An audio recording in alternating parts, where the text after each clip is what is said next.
With the principal officers. No principal officer is entering here. Really? This is on university event. So we'll recognize them from there. That has been settled. You put principal officers there. That's what.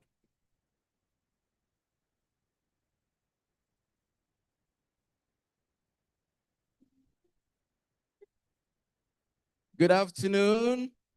Today is a wonderful day. Today we are here for a very, very important event. And I'd like to inform every one of us that we're about to start this occasion. So may I respectfully invite everyone to get seated and be very comfortable because we want to officially commence this very wonderful event. We are talking about program for the closeout ceremony of the 9th Vice Chancellor, Professor Owenari Abraham Georgewell, which is the valedictory and public lecture, as well as book launch. We have eminent personalities here who travel from far and near to be part of this special occasion today to say bye-bye to our 9th Vice Chancellor. So you can see the hall, both the young and the old, everybody is here to be part of this occasion today. So may I respectfully urge us to be very comfortable. The next item now is to invite our guest to the high table so that we can officially commence. Just be at home. Uniport is the final home for the best brains. So you're welcome. Thank you very much. Let me very specially at this point in time inform us that we have a chairman who has been specially selected to be in charge of this occasion today. And I have the honor and the privilege to respectfully invite the chairman of this occasion to the high table, Honorable Justice Biobele A. Georgewell, Justice of the Court of Appeal. Please put the hands together for the VC's twin brother. That's not how to clap. Please, can we encourage ourselves? You are welcome, sir. You are welcome, sir. You are welcome, sir. Thank you very much. He is the chairman of today's occasion. Thank you very much. I have the honor and the privilege at this point in time to introduce to you the man of the moment. I am talking about the 9th Vice Chancellor of the unique University of Port Harcourt, a man of peace, a man of legacy, a man of vision, a man of purpose, a man of integrity, a man of honor, a man of wisdom. Please, can someone step out to inform him that we need him now? He's a man of courage, a man of excellence, a man of humility, a student-friendly Vice Chancellor, a man of distinction, a man that buys biscuit for the children when they are reading in the classrooms. And you can see that they're all here today. And so I'm talking about the ninth Vice Chancellor, Professor Owunari Abraham Georgewell. Remember that we are all here today to celebrate him. He has led us for the past 5 years, and it is our turn today to say, thank you, Vice Chancellor. You have done very well. Thank you, Vice Chancellor. You have done very well. Director of Business School, please, can we have the VC? Thank you very much. Thank you very much. Thank you. Thank you very, very much. Remember that we have a lot of event that has been packaged for today. And we want to make sure that we follow it very strictly.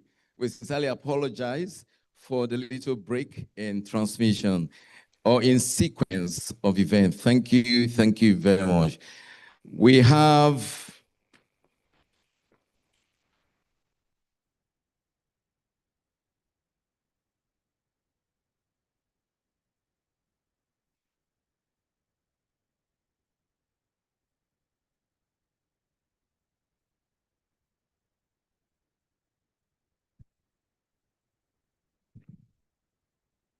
all right, thank you very much. We start to right now. Sometimes it's not everything we say. Thank you very, very much for your understanding.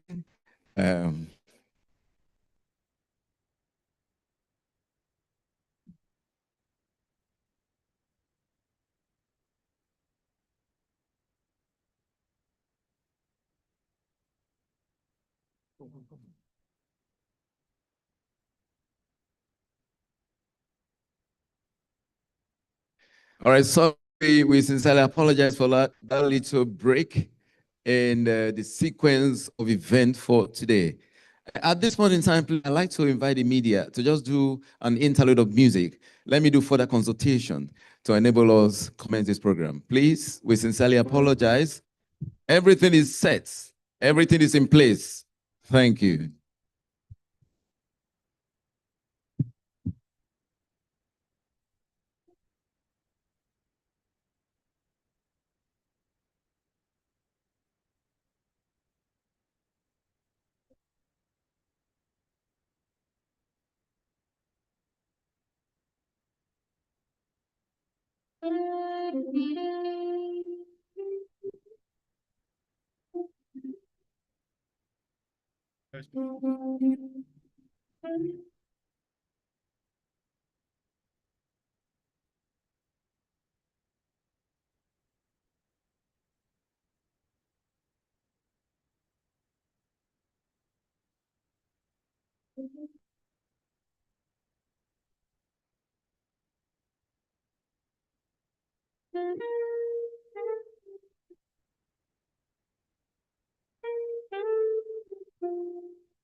Thank you very much, everyone. Thank you.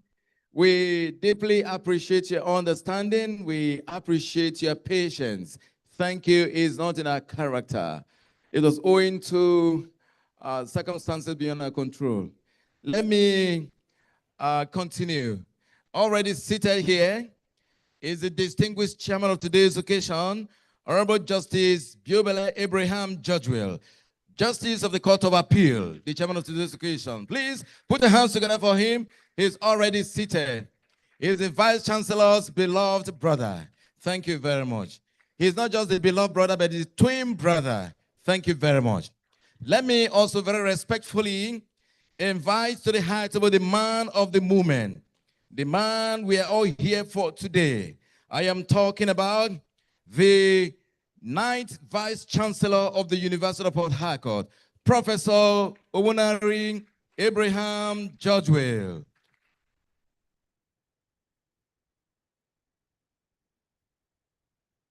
Please, let's know how to clap for a VCO.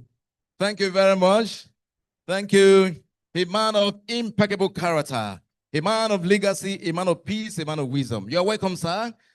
You know, there's a saying that behind, but these days it's not behind, beside any successful man, there is a powerful woman.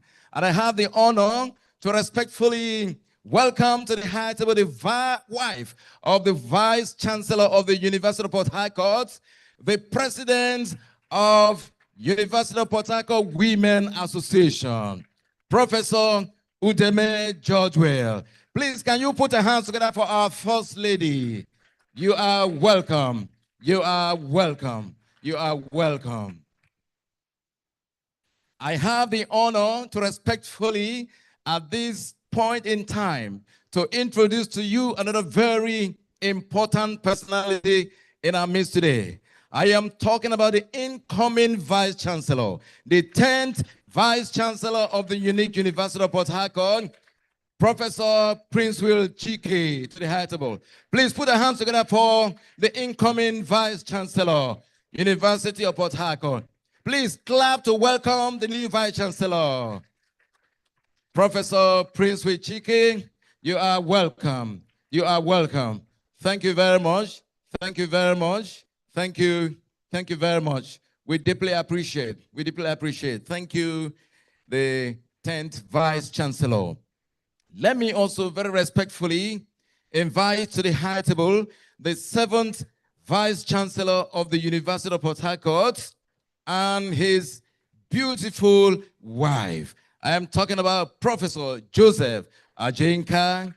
Please put your hands together. Put your hands together. Put your hands together. The 7th Vice Chancellor of the University of Port Harcourt, Professor Joseph Ajinka, and his beautiful wife, a former president of UPWA. UPWA means University of Port Harcourt Women Association President. You're welcome, ma. You're welcome. You're welcome, ma. Thank you very much. Thank you. We deeply appreciate your presence today. Thank you. Thank you very much. Let me also very respectfully at this point in time introduce to us very distinguished personalities we have in our midst today. I am talking about our 2 guest lecturers, our 2 special speakers carefully selected for this wonderful occasion today. May I respectfully at this point in time introduce to us the guest lecturer number 1, Dr. Richard Young, OON. I want to let us know that Richard Young is a Nigerian business and real estate developer, best known as the founder and chief executive officer of the Lekki Gardens Group, one of Nigeria's real estate company. He is also a graduate of the only unique university in the world, University of Port Harcourt. You're welcome, sir. Thank you very much, sir. You are welcome. I have the honor to respectfully inform us that we have a woman of substance, a woman of valor in our midst today. Is our guest lecturer 2 for today. She's going to talk about university stakeholders, the role of the university and alumni in the development and sustainability of infrastructure. A powerful woman has been carefully selected, a woman of many parts.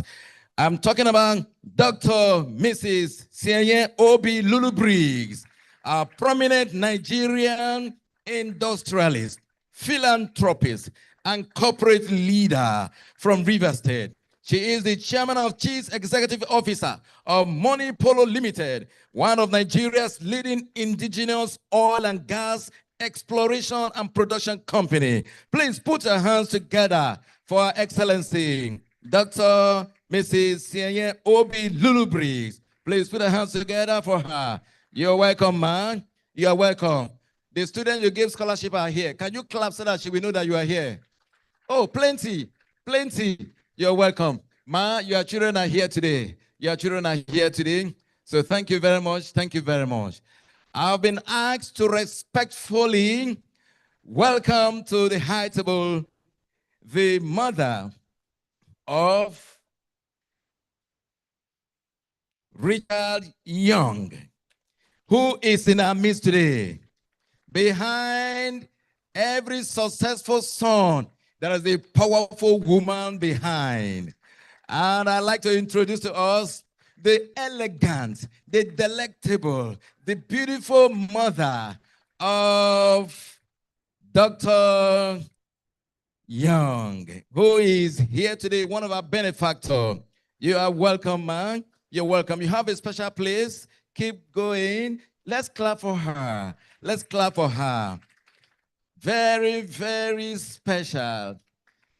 Ma, thank you very much. You get back to a very handsome young man.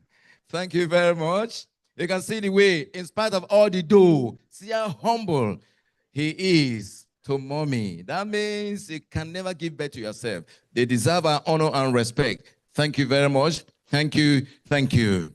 And on a final note, I have the honor to respectfully invite to the high table another very important personality in our midst. I'm talking about chairman of the Harmonized Committee of the closeout activities of the 9th Vice Chancellor, Professor Aleruchu Boniface Origi, to the high table. Professor Boniface Aleruchi Origi. Please, can you encourage him? Put your hands together for this powerful chairman. He has not slept, making sure that we dot the I's and cross the T's to ensure that we have a beautiful program today. Let me also very respectfully inform us that we have members of the Governing Council also seated in our midst today. I have seen Professor Yuji Chima, you are welcome, sir. I have seen Professor Etela, you are welcome, sir. Thank you very much. Let me also very respectfully inform us that today we have the Chief Medical Director of the best teaching hospitals in Nigeria and part of Africa Sub-Sahara region. I am talking about the CMD of UPTH, Professor Chitru Olowene. You are welcome, sir. You are welcome, sir. You're welcome, sir. Thank you. Thank you very much, sir. We deeply appreciate. We'd like to welcome everyone to this occasion. We have plenty guests. In fact, Dr. Young didn't come here alone. He's here with the management team of Lekki Gardens, also here with his team. So please, we welcome all the staff who are here from the Lekki Gardens, who are here, the management team. You're welcome. Put your hands together for them. They're all seated here. They came in their large numbers. All the students who are here on the scholarship, can you clap your hands? Put your hands together. There are plenty. There are plenty. You're welcome. Thank you very much. You're welcome. Be very comfortable. Let me very briefly also recognize our Deputy Vice Chancellor, Deputy Academic of the University, Professor Rosemary Ogu. She has been working tirelessly to ensure that we have a successful program. Thank you very much. Thank you. And then Professor Gloria Madi, a member of the Governing Council, recognize you. The guests today are innumerable. If you want to go into introduction of everybody here, we will not be able to leave here today. Please, I'd like to welcome you to Unique University of Port Harcourt. Please put your hands together for all our guests. All our guests, thank you. We are behind schedule, so we will not be able to do other introduction, but respectfully, we have our professors in our midst today, directors of centers and institute, deans of our faculties, our staff and students of the Unique University of Port Harcourt. All of you are welcome. You are welcome. Thank you very much. We deeply appreciate you. Having established the protocol, let me also recognize my direct constituency. You can see the media people all over to make sure that we beam this program to the whole world for them to know that, yes, something good, something great is happening at the University of Port Harcourt. Gentlemen of the press, you are welcome. We are together. Thank you. Put your hands together for them. Thank you. Thank you very much. Thank you very much. Let us, at this point in time, rise on our feet as we take the national anthem. Immediately after the national anthem, the next you will hear is the university anthem, the classic of all times. Thank you. Let us rise.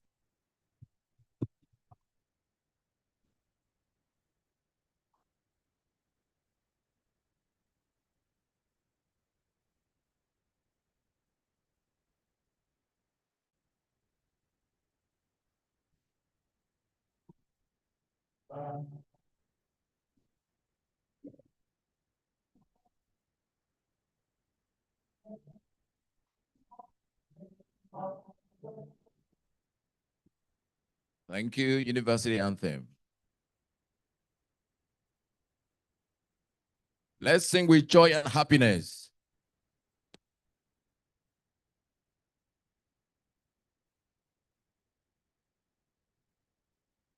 It's on the screen.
Thank you very much. While we remain standing, we are going to take the opening prayer by Professor Glory Amadi, a member of the Governing Council and a professor pastor. Our Heavenly Father, we thank you for this beautiful opportunity to gather again to celebrate our leader. We commit this session, book launch and lecture, to you. Direct us, guide us, bless us, and let your name be glorified. In Jesus' name. Thank you very much. Please be seated. I'd like to inform us that one of my bosses is also here, and it's my honor to recognize the bursar of the University of Port Harcourt, Dr. Godpa Oba.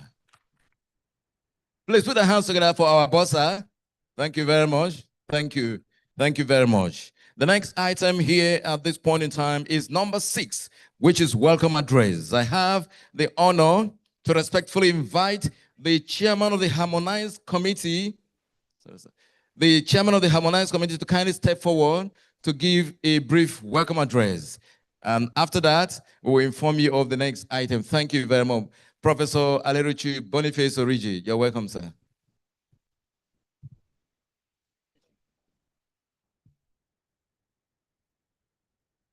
Please, sir. Yes, sir. You come this way. Immediately after that, the distinguished chairman of today's occasion will now give his official address. Please put the hands together. Thank you very much, sir. Thank you. I think, Sarah, that you said I am going to give a welcome address, and the chairman of the occasion will give an official welcome address. So the line is drawn very clearly. Thank you, sir. I do not intend to share any written welcome address, so I go straight to the point. VC NISA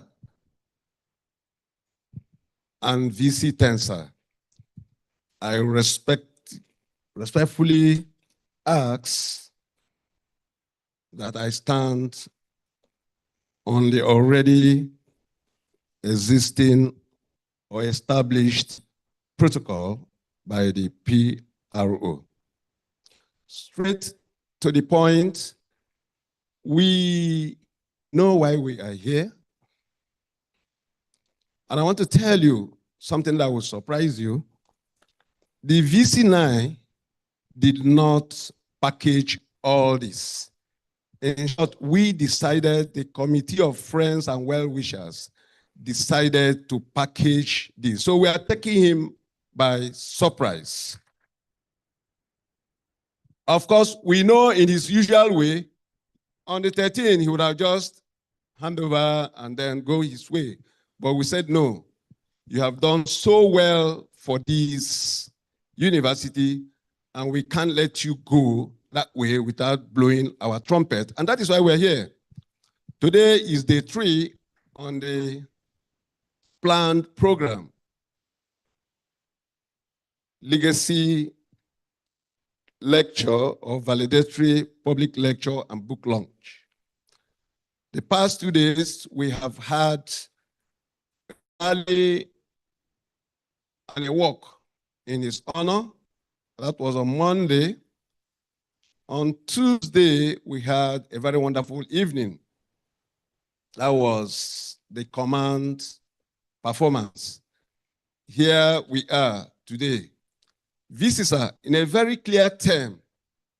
We are happy with you. And that is why we are celebrating you. You are a man of your words.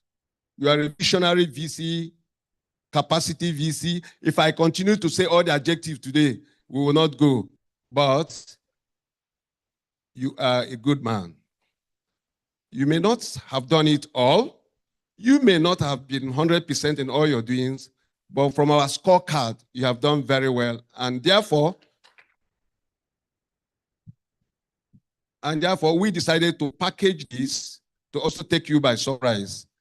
Ladies and gentlemen, friends, well-wishers, you are all welcome. Please sit tight and enjoy the lecture. Thank you. Thank you very much, sir. As the chairman of the 9th committee of the closeout activities to mark the end of tenure of the 9th Vice Chancellor, University of Port Harcourt, talking about Professor Aleruchi Boniface Urije. Welcome, sir. Thank you very much for your very kind words. May I respectfully, at this point in time, invite the distinguished chairman of today's occasion. I am talking about the Justice of the Court of Appeal, Honorable Justice Biobele Abraham Judgewell, for his address. The hard-going VC9, my beloved twin brother, and the incoming VC10, another friend and brother of mine. We've come a long way. Let me recognize at least the guest speakers for today. Dr. Hyung, you're welcome, sir. And my big sister, Dr. Miss Lulu Breeze, you're welcome. Former Vice Chancellors that are here present, all professors. When people like us who are not professing anything come here, we tremble. So I must have to greet all the professors. Professors, I greet you so that I can go when I'm living in peace. Now, having done that, I think I have a very, very brief remark. I said, I titled it, When Preparation to Leave a Positive Lasting Legacy Meets Opportunity, The result is phenomenal success. This is the golden era of the University of Port Harcourt, 2021 to 2026. I want to thank the Almighty God, from whom the time we were formed in our mother's womb. May our soul rest in peace. The late Mrs. Inei Abraham George Will. He knew that today would come to be in the life of my beloved twin brother. This is a day, actually, to return all the glory to God Almighty. I want to thank my beloved twin brother because he has given me the honor of sharing this great day set aside to honor him at the close our ceremonies planning committee, management, staff, and students of the University of Port Harcourt for this privilege. Honestly, initially, I didn't want to come. You know why? He didn't even know. I said, today is my twin brother's glory day. It is not a day to be shared with anybody. If I come in here, they will be mistaking me for him. And indeed, right from the plane, somebody saw me. He was coming for my closing out ceremony. I said, how can I be doing closing and I'm in plane with you? It's not me. He said it's not possible until we arrived, and he believed it. So initially I said, look, let me leave today. But, we started the journey together. And I said, I have to be here. That's why I said, I am glad that I was privileged to be there at the Genesis and to be here now at the Revelation. This sojourn had begun a long time ago before its materialization and manifestation to the University of Port Harcourt community in 2020. My beloved twin brother shared this vision for a greater import with me, and I bought into it. That was at a time when many did not even know he was aspiring to be the Vice Chancellor. But we shared it, and I said, look, I bought into it. Now, I was fascinated as well as intrigued by the vision, and together we started the journey under God. Somebody say he cannot score him 100, fine. But according to the vision of my twin brother that he shared with me, that I have the blueprint, he has got 100%. He completed his vision. Whatever is remaining, VC9, VC10 will take over. But for my twin, vision accomplished. I wrote a motivational letter and attached to this vision and sent out to who is who in this country. And I can tell you that that was the first concerted and concrete step on the way to the glory of this day. We started it together. His vision was lucid. How I wish I can just produce it and give everybody. I have it in my hand, in my system. His passion was sublime. But the challenge to the ascendancy to this office was formidable. Am I talking to somebody? It was tough. It was hard, difficult. But look at what happened. His support within the university community and outside was overwhelming. And then, it's God. Somebody say it's God. It's God who rules in the affair of men, but faithful and above all powers. God neutralized every power that is to the contrary. Somebody should say amen to that. And he elevated my twin brother. He emerged victorious. Ascended the exalted office of the 9th Vice Chancellor of this unique University of Port Harcourt. The results what we are celebrating today as a week-long activity to mark the impactful tenure of the 9th Vice Chancellor that will climax with the Thanksgiving on Sunday, the 12th of July, and the most harmonious handover of power in the recent history of the University of Port Harcourt on Monday, 13 July 2026. If you have the history of Uniport over 6 years, you will know what it means to have an harmonious handover. His tenure was everyone's tenure. He carried all along. He strived, collaborated, prayed, and led with the fear of God. But for the fear of God, and all of you here today would not have been possible. It will have been a marriage, but God led him on. God stood by him. The result is what? Greater universe, as was this vision. Finally, it is on this note, I welcome us all to this public lecture. Book launch in honor of, he's a gentleman of the highest order, quintessential gentleman, accomplished academic. I thought I hear some people clap for that. Accomplished academic. And just wait, just listening to the best of it. Refined administrator par excellence. This is no other than Professor Sir Alabo Ordinary Abraham George Will. So many degrees to come there. And then the 9 Vice-Chancellor of the University of Port Harcourt. And the person speaking to you is Honorable Justice Sir Alabo Yobele Abraham George Will. I have no PhD, but I hold an LLM. I'm a fellow of the Chartered Institute of Education, United Kingdom. In this state, I am a distinguished service star of Rivers State. And above all, I'm the presiding justice of the Court of Appeal, Ibadan Division. Welcome to this wonderful lecture series. Thank you, thank you, thank you, thank you, thank you, thank you.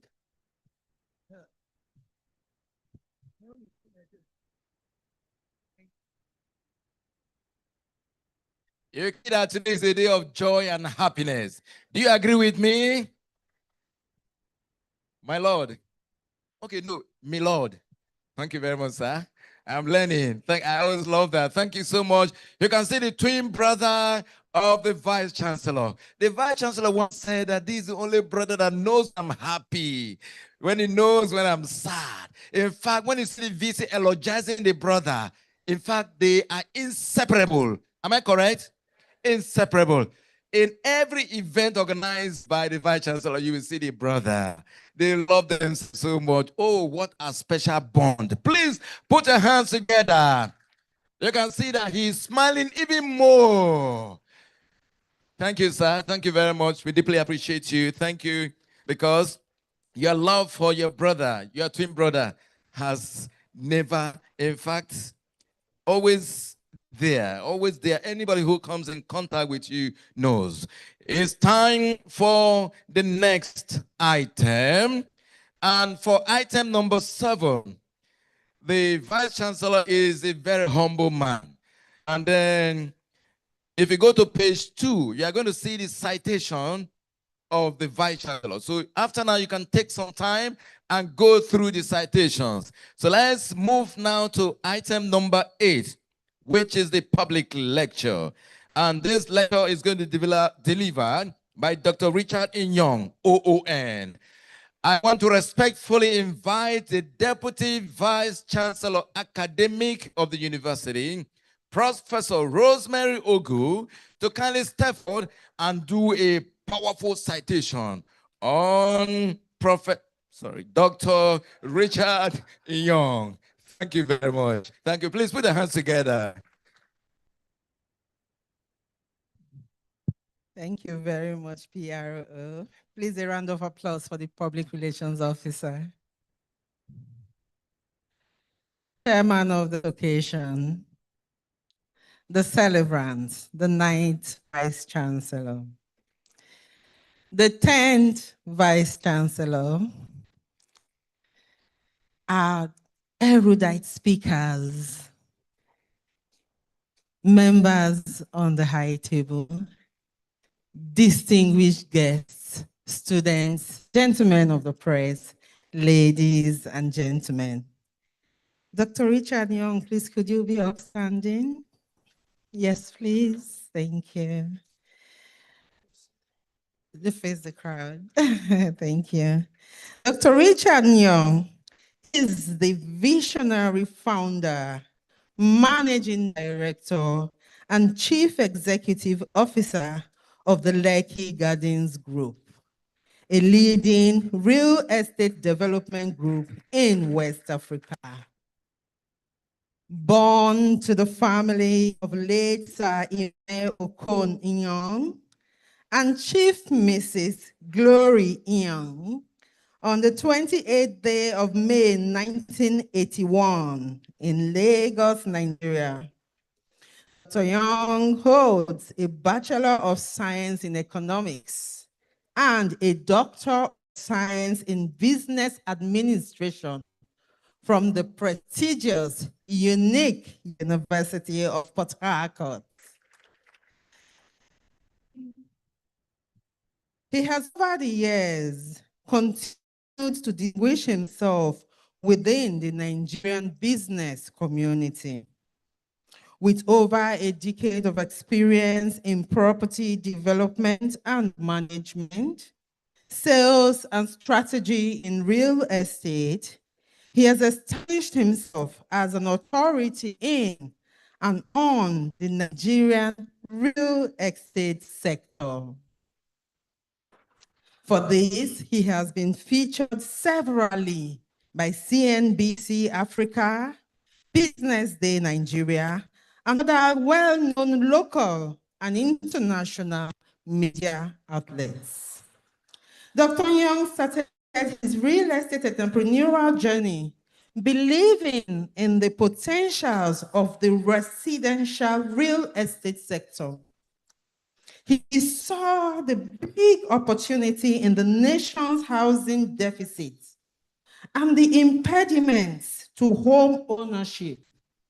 And in 2012, he chose to make an audacious move to fill the gap. The nation's home ownership market has never been the same ever since. The enviable Lekki Gardens Group today comprises of several real estate SPVs, including Foreshore Waters Limited, Horizon Estates, Meridian Lux Park, Port Harcourt Gardens, the Life Camp Paradise, Abuja, amongst others, with a clear mission of luxury you can afford. A round of applause, please. In addition, they have created very flexible payment plans that continue to redefine the estate sector. Under his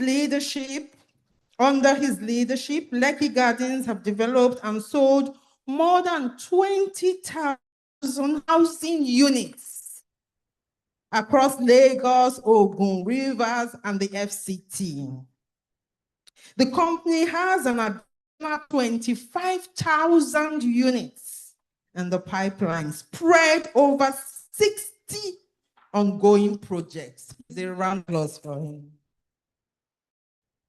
Through these efforts, Lekki Gardens has provided over 100,000 jobs, both directly and indirectly, to artisans, professionals, contractors, service providers, and the vendors involved in various completed and ongoing projects. Dr. Young's business philosophy is founded on three core principles: an audacious goal, a clear mission, and enduring values. He is a determined achiever and has received multiple leadership and entrepreneurial awards. Currently, he sits on the board of several thriving companies within Africa.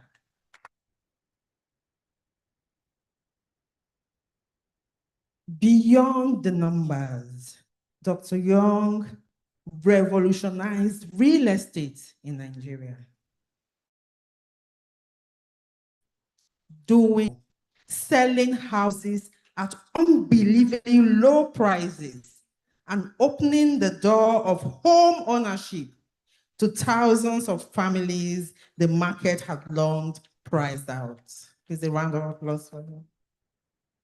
In recognition of his outstanding leadership and significant contributions to the African real estate sector, Dr. Richard was conferred with the honorary honor of Officer of the Order of the Niger, OON.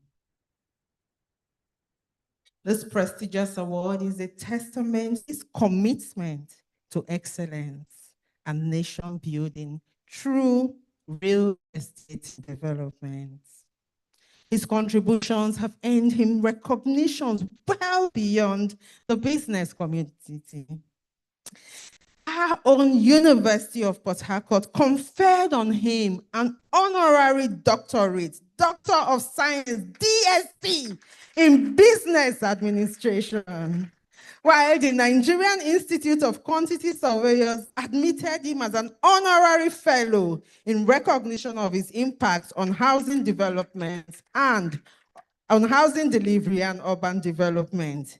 He's also been honored with a title, a traditional title, Otumba, by the Ogba of Epe, a traditional recognition that speaks to his deep ties to the communities where Lekki Gardens has built its legacy. Here in the University of Port Harcourt, Dr. Young supported, funded, carried out the renovation hostels, the Dan Etete Hostel, the Goodluck Jonathan Hotel, and the NDDC Hostel. Jam those hands for him.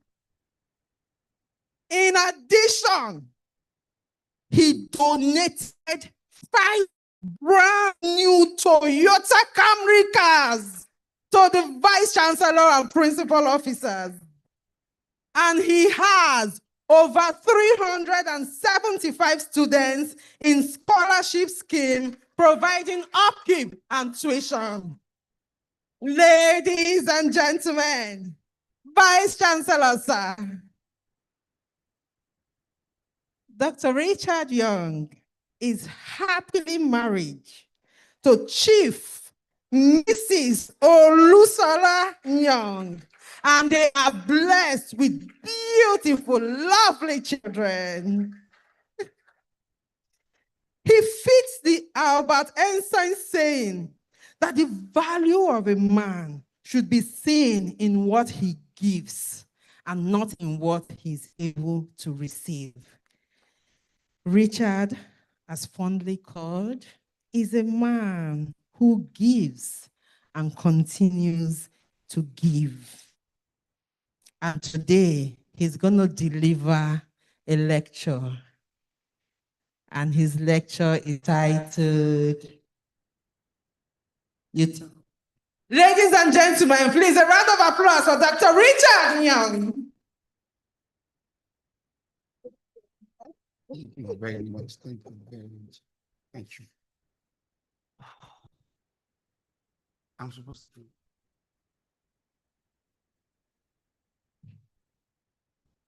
Let's keep clapping to welcome him.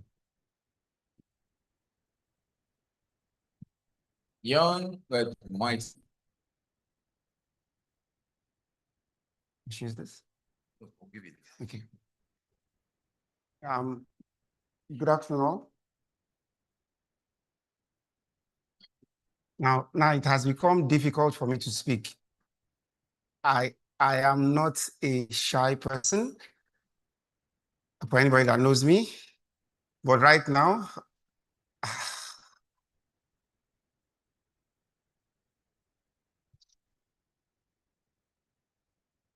I'm not sure I can do this. My darling daddy. Thank you, sir, for the honor. After listening to your twin brother, I don't think I know how to speak anymore. So I think you have the gift of gab in your family. I thank you very much for this opportunity. First, I would have to stand on existing protocols. Notwithstanding, I will copy a great speaker, the chairman of the occasion himself. This is home for me. This is home for me.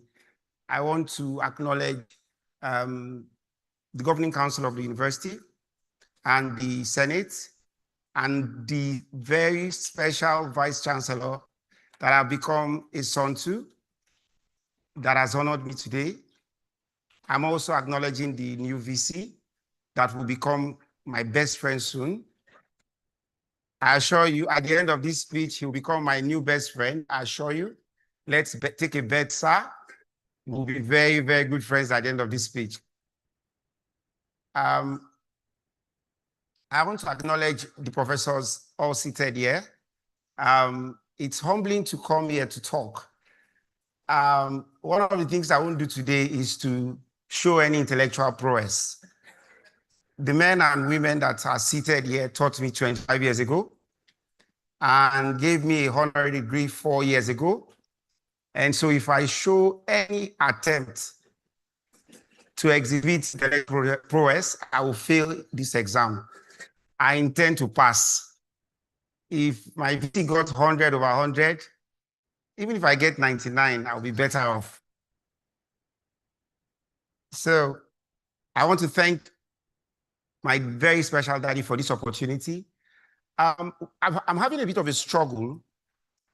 On a day like this, I wouldn't want to look at my documents, but I was told I was coming for a lecture. If I don't look at the documents, it will look like I'm quite intelligent. So to take a humble approach, you will permit me, sir and madams, to look at my computer. I know what is inside.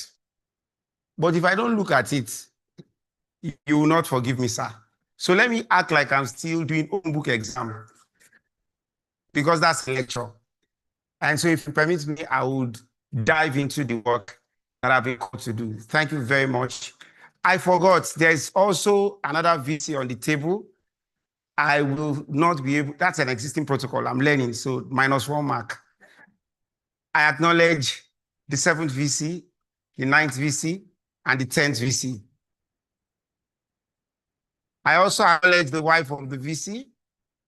I didn't know she was from my place. I was wondering why daddy likes me so much. I'm beginning to understand. +1 mark for me. I want to acknowledge my beautiful mom. She looks younger than me. It's a problem. I keep trying to catch up. She tells me that I like work because she worked hardest when she was pregnant for me.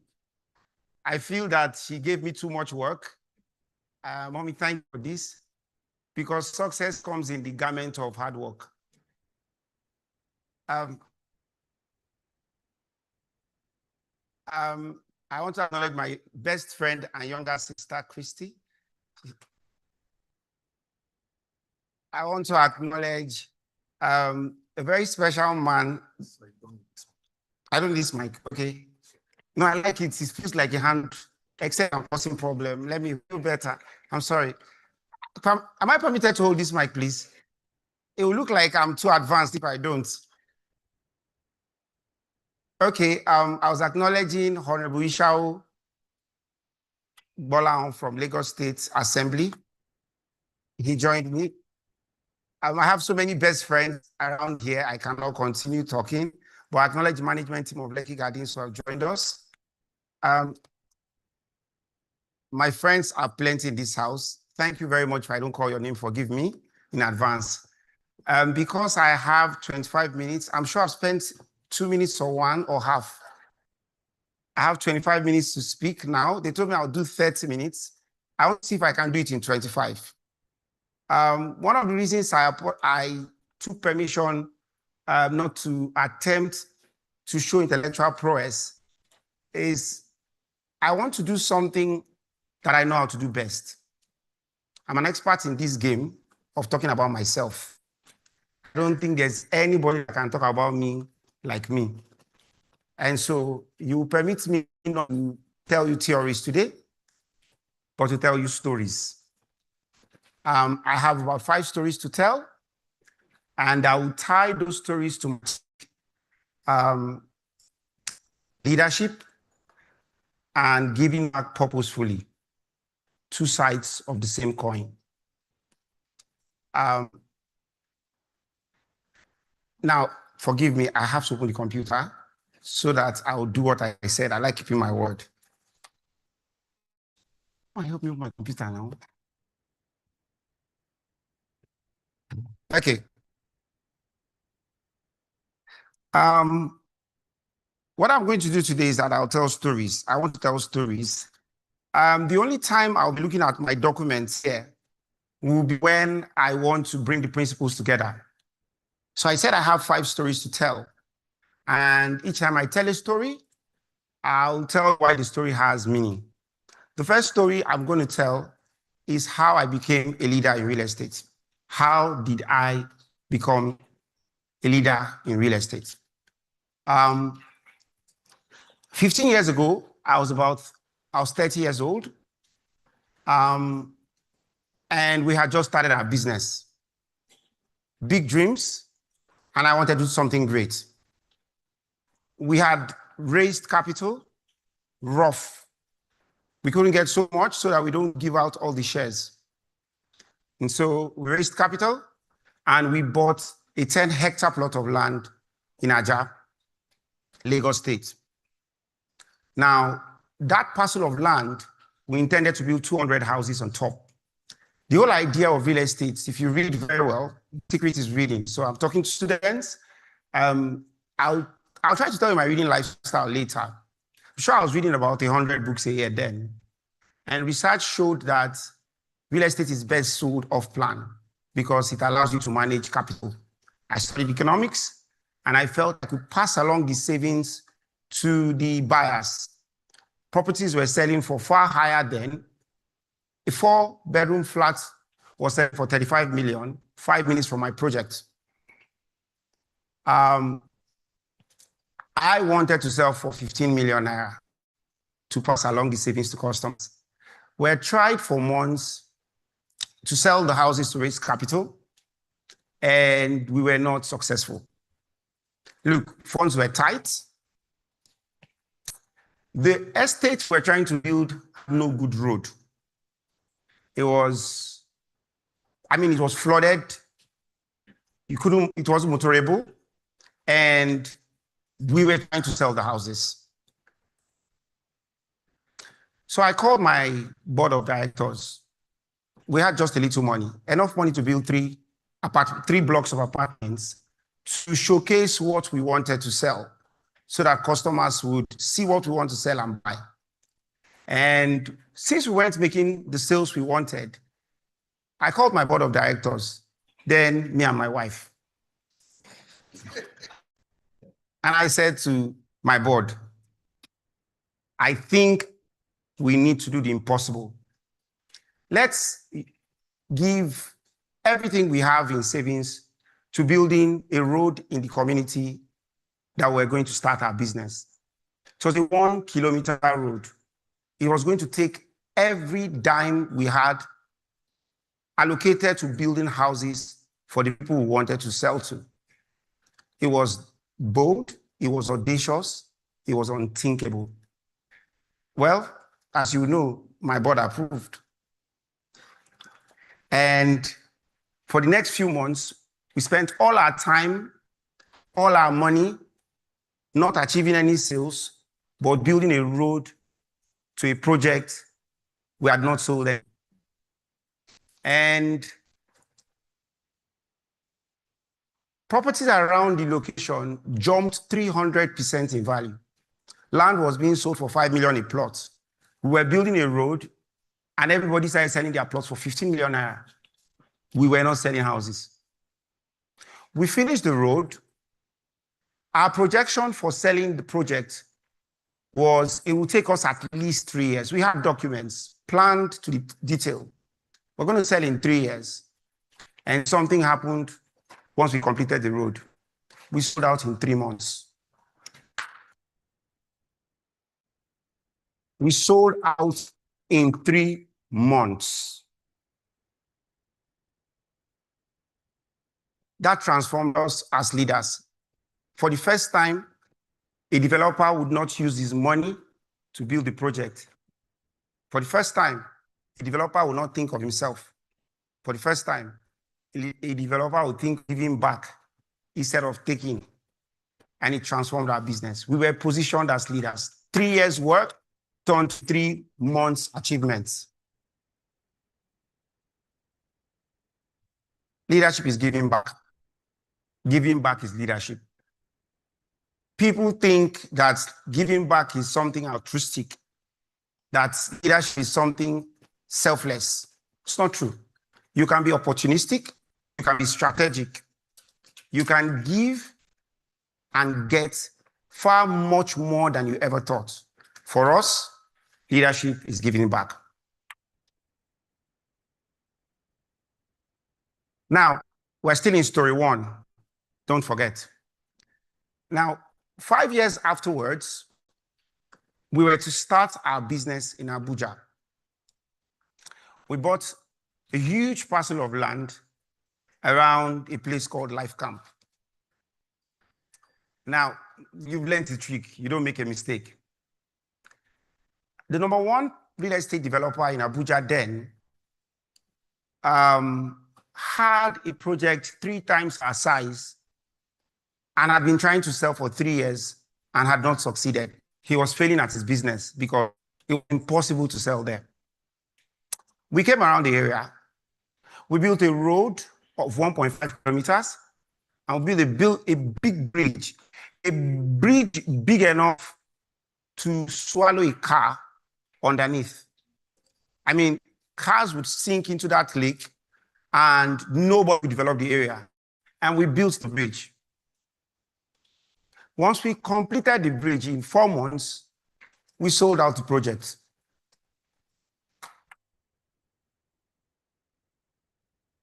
Our competitor that had been trying to sell for 3 years, when he saw what we did, he took the road from where we stopped another 2 kilometers, and he sold out his project in 6 months.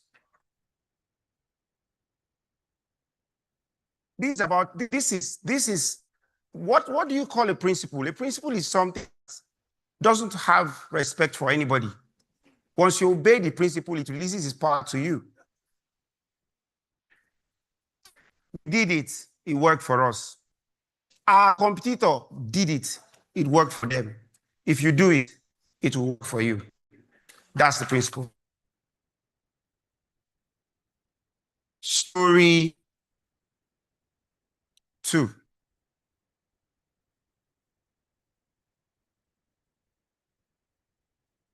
How did I? Story 2 says, how giving back gave me connection to this great university and a doctorate. One of my weaknesses is like I don't chase anything. I am very determined, but I don't know how to chase. I like building ahead of what would come. I was 40 5 years ago. 5 years ago, I was 40. And, you know, it's a big deal these days when you're 40. My friends came around and said, Richard, we have to do something. We have to do something really big for your 40th. And so we set up an organizing committee. Let's put something together. Called my younger sister, made her the chair of the committee, and said, let's do something. Let's dance. So the committee came with a report and said, we think we should do 2 parties abroad. This country and this country, take 500, 600, 300 guests. Have a good time. Let's go and have fun. Even if it's 100, let's have fun. You've done well. I thought it made sense. But when they finished presenting to me, I said to them, I'm sorry, guys. I don't think I want to do that. Story 3. What do you want to do, Richard? I said to them, 25 years ago, I was in one school called Uniport. I was a nobody. I had no right to be in that school. And my dad had passed away when I was 13. And mommy allowed me too much. For some strange reason, she always allowed me too much. I told her when I was 14, I wanted to get a job. She said, go and get it. I said, I want to take care of myself. I can't be dependent on you. You have 7 of us, and I don't want to be a burden. So she allowed me to get a job. Got the job. She spoke to the person. She gave me a job. I was earning 600 naira. And then I started paying my way to school. Now, by the time you get to university, that didn't cut anything. I'd become a man. Getting into university at 19 was tough, but I knew I had to pay my way. So in year one, I heard Shell was giving a scholarship. There was a Shell scholarship going on. I said I want to attempt to get it. So I registered first, wrote the exams, and by some stroke of grace, awarded that. That changed my life. I became one of the more comfortable students that didn't have to work, didn't have to hustle to go to school. And so I told my people, this money that we want to use to pay for another party, I think we should be students. Everybody did. And that's what we did. We dispatched 2 members of our team to come to Uniport. Now I'm in story. I'm in story 4. Now, we dispatched our members to come to Uniport to find out how do we scholarships to students. And we were welcomed with very open arms, very open arms. The dean of our faculty arranged immediately for our dear VC, Professor George Sir, to hear about us. I mean, he jumped into it immediately and said, I want to see the person that is doing this. I will not take money from somebody that I don't know. If there's no real business behind, our integrity will be at stake. We will not take money just because it's money.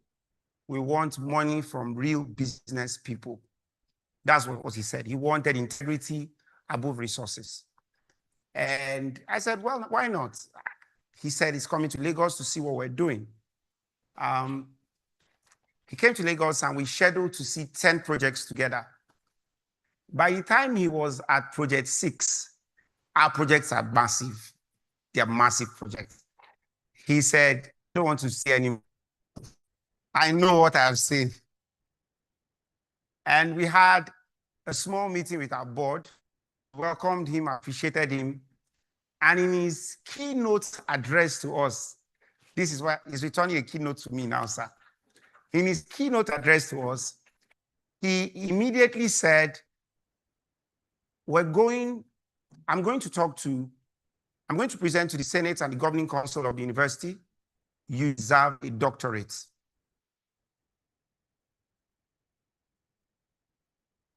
A few weeks later, he called me and said, Dr. Richard Nyong. I said, have you already? And that's how I earned a doctorate. And the funniest part, I was standing with the Vice Chancellor, former Vice Chancellor of Uniport, our own Professor Nimi Briggs of blessed memory. I was awarded on the same day that the VC that was in school on the day whilst I was in school, the same VC that was the VC while I was in school, Professor Nimi Briggs, was awarded his doctorates. It was beyond humbling. Thank you, sir. Thank you, this very great institution, for according me the honor and respect that you have over the years. I'm very grateful, sir.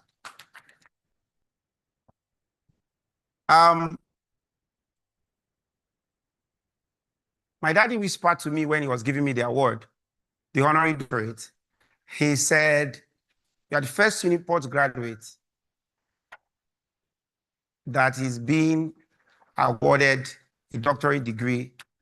And I said, what? Giving back actually gives you back.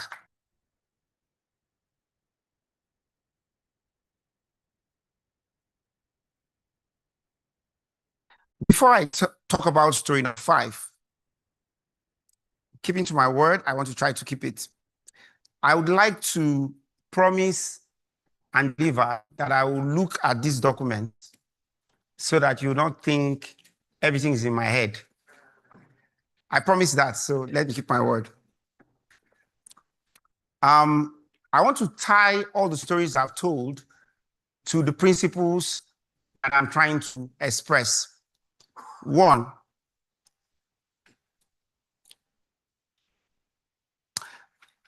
leadership, I always say, is about connecting people from an ugly past, desirable future. That's bottom line what leadership is for me. Where are we?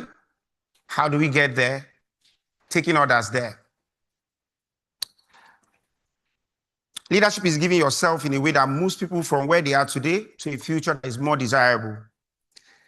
While on the other hand, giving back meaningfully is looking back and looking out and finding ways to give of yourself and your resources to where you came from and to things that matter to you. In both leadership and giving back, one thing is consistent and constant. You give yourself. You give of yourself. When you want to give back or you want to lead, the best thing and the first thing to do is to give yourself. That's why I say that it's the same thing. If you're going to lead, you give yourself. If you're going to give back meaningfully, you have to give yourself. Now, I believe that everybody can give of themselves. You're a student, you're a lecturer, you're a politician. I believe we can give back. And I'm not talking about it just in a pedestrian way. Let me list them out. If you have a job, you can give yourself on the job a way that makes you indispensable to the organization. You can. I believe so. My DVC has taught us. She hosted us to a point where I started asking, who's this lady? I mean, give yourself and everybody around that knowledge. My mother has been saying she's the sweetest woman ever. You give yourself in a way that everybody recognizes that you are valuable around. That's giving back. That leads to leadership. I know this.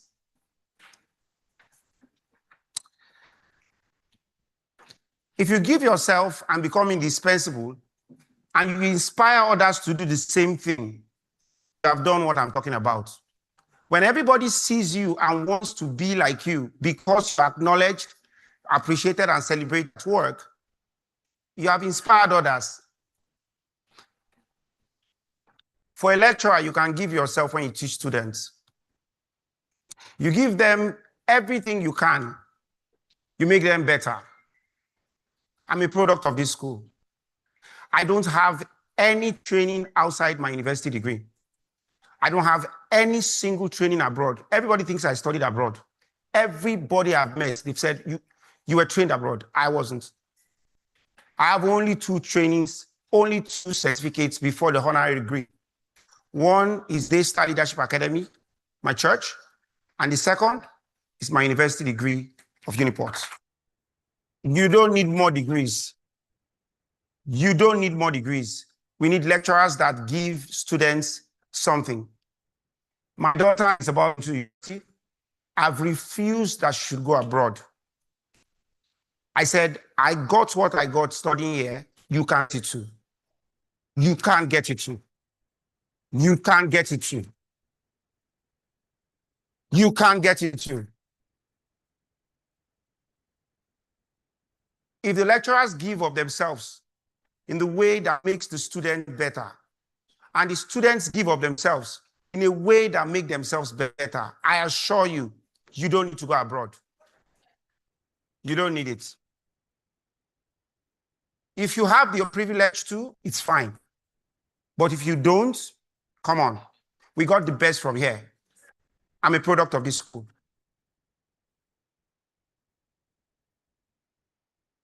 When the lecturers give, my best training in life is Uniport. When the lecturers give and the students receive, you build a partnership forever. The student doesn't leave thinking, I've left the school. He leaves thinking, I represent the school.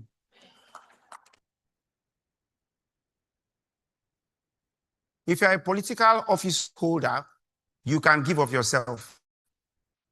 If you give back to the people that elected you or selected you in a way that makes you the best person everybody saw in that office, let me assure you, there's always another office waiting for you.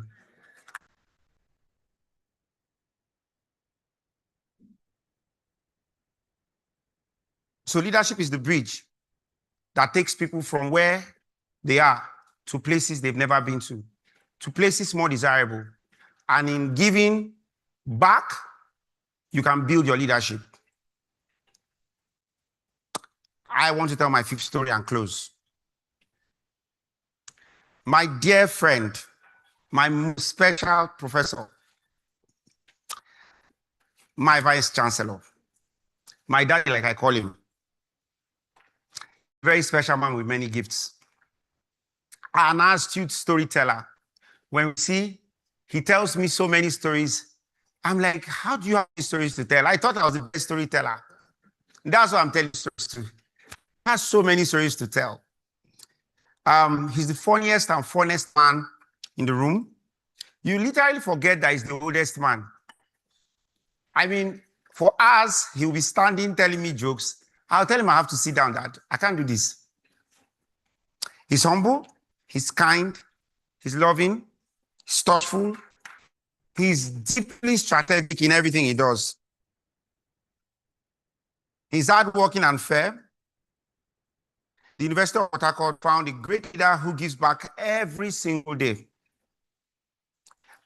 I heard he's the first substantive vice of Uniport that was a student just like me. I'm also the first. So we're first together, sir.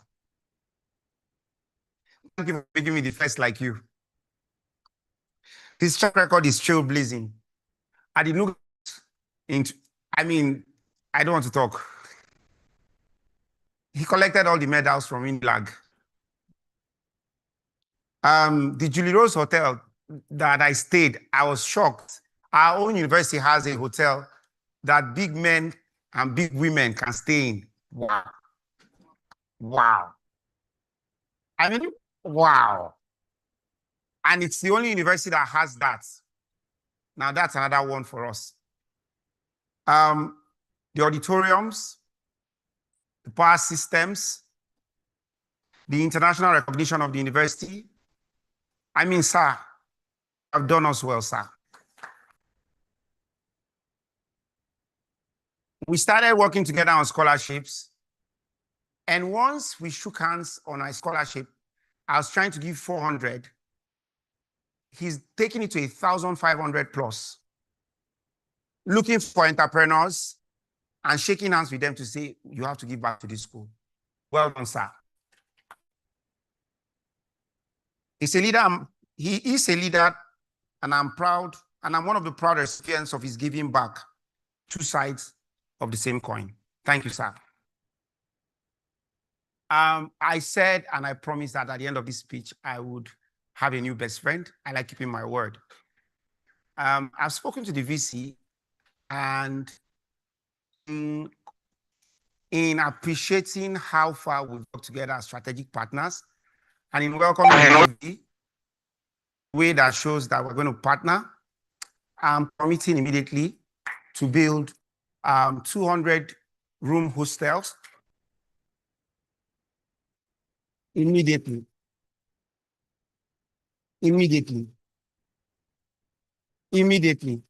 Thank you, ladies and gentlemen.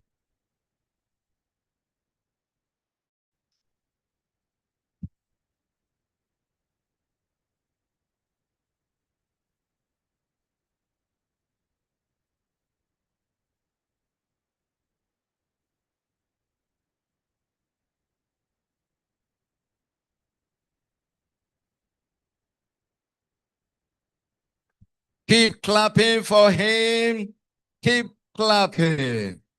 A strategic partner, a powerful man, a kind man, a man that is very wonderful, a man who doesn't just waste money to show himself, a real man. Please put your hands together. Put your hands together. I know some people who don't have anything are looking for how to sell the only plot of land they have. They want to do one thing, they want to travel to UK. But those who have the money are not even interested. You can see the antithesis.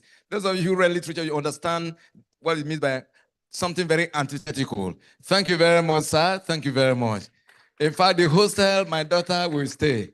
She's about 14 years, so gradually before you finish, you will have entered Uniport. Thank you very much. Thank you, sir. We deeply appreciate you. Wow, this is nice. This is nice. You agree with me that Uniport is the best, right?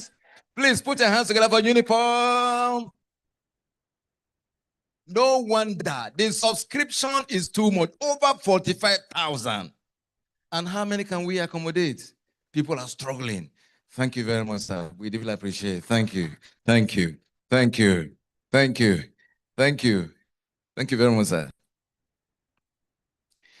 We have the next lecture. How I wish there was some kind of cultural display. So just eyes of this wonderful lecture now.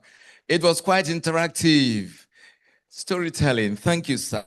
Let's move very quickly to the next lecturer. That is lecture number 2, University Stakeholders. The role of the university and alumni in the development and sustainability of infrastructure.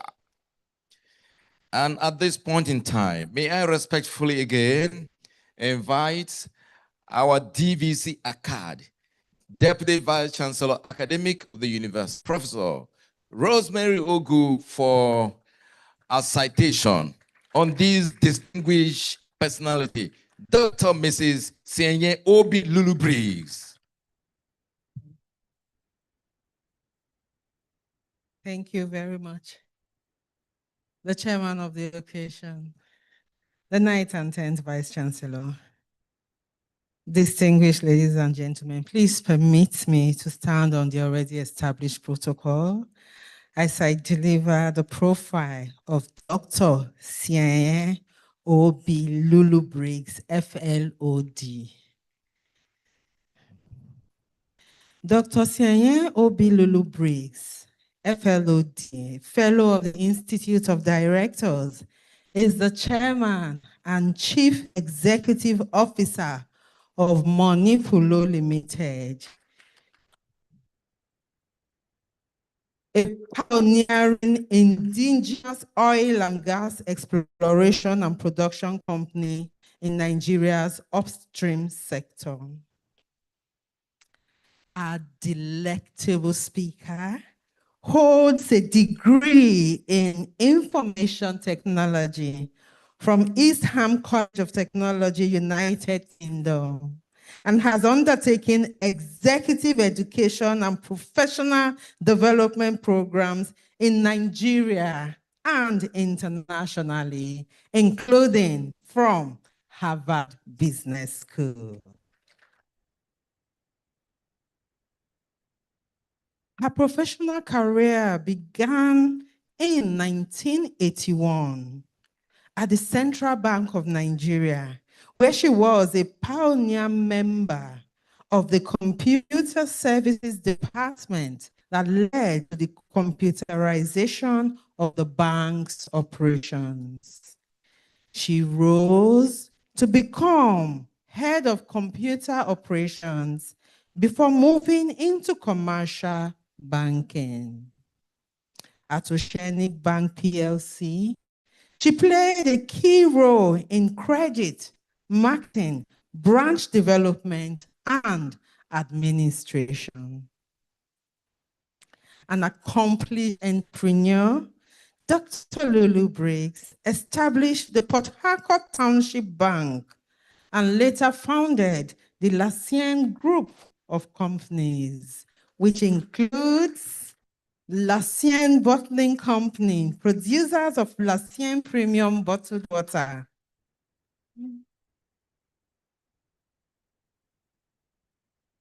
Soliama Leasing Company, an interest in hospitality and real estate. Dr. Lulu Briggs is also the chairman of the O.B. Lulu Briggs Foundation, a non-partisan, faith-inspired humanitarian organization. The foundation has positively impacted more than 1.5 million lives through programs in elder care, health, water, sanitation, education, economic empowerment, humanitarian relief, access to justice, support for widows, and fibroid care. Dr. Lulu Briggs is a devoted Christian. She's an ordained pastor of the Chapel of God International Worship Center in Port Harcourt, where she ministers weekly through the Time Out with the Lord Bible study. Over the years, Dr. Lulu Briggs has received wide recognition for her leadership, enterprise, and compassion. Her outstanding contributions to national development, philanthropy, and community empowerment has earned her numerous prestigious awards, both locally and internationally. Our delectable speaker today has honorary doctorates. Honorary Doctor of Science, University of Port Harcourt. Honorary Doctor of Engineering, Federal University of Petroleum Resources.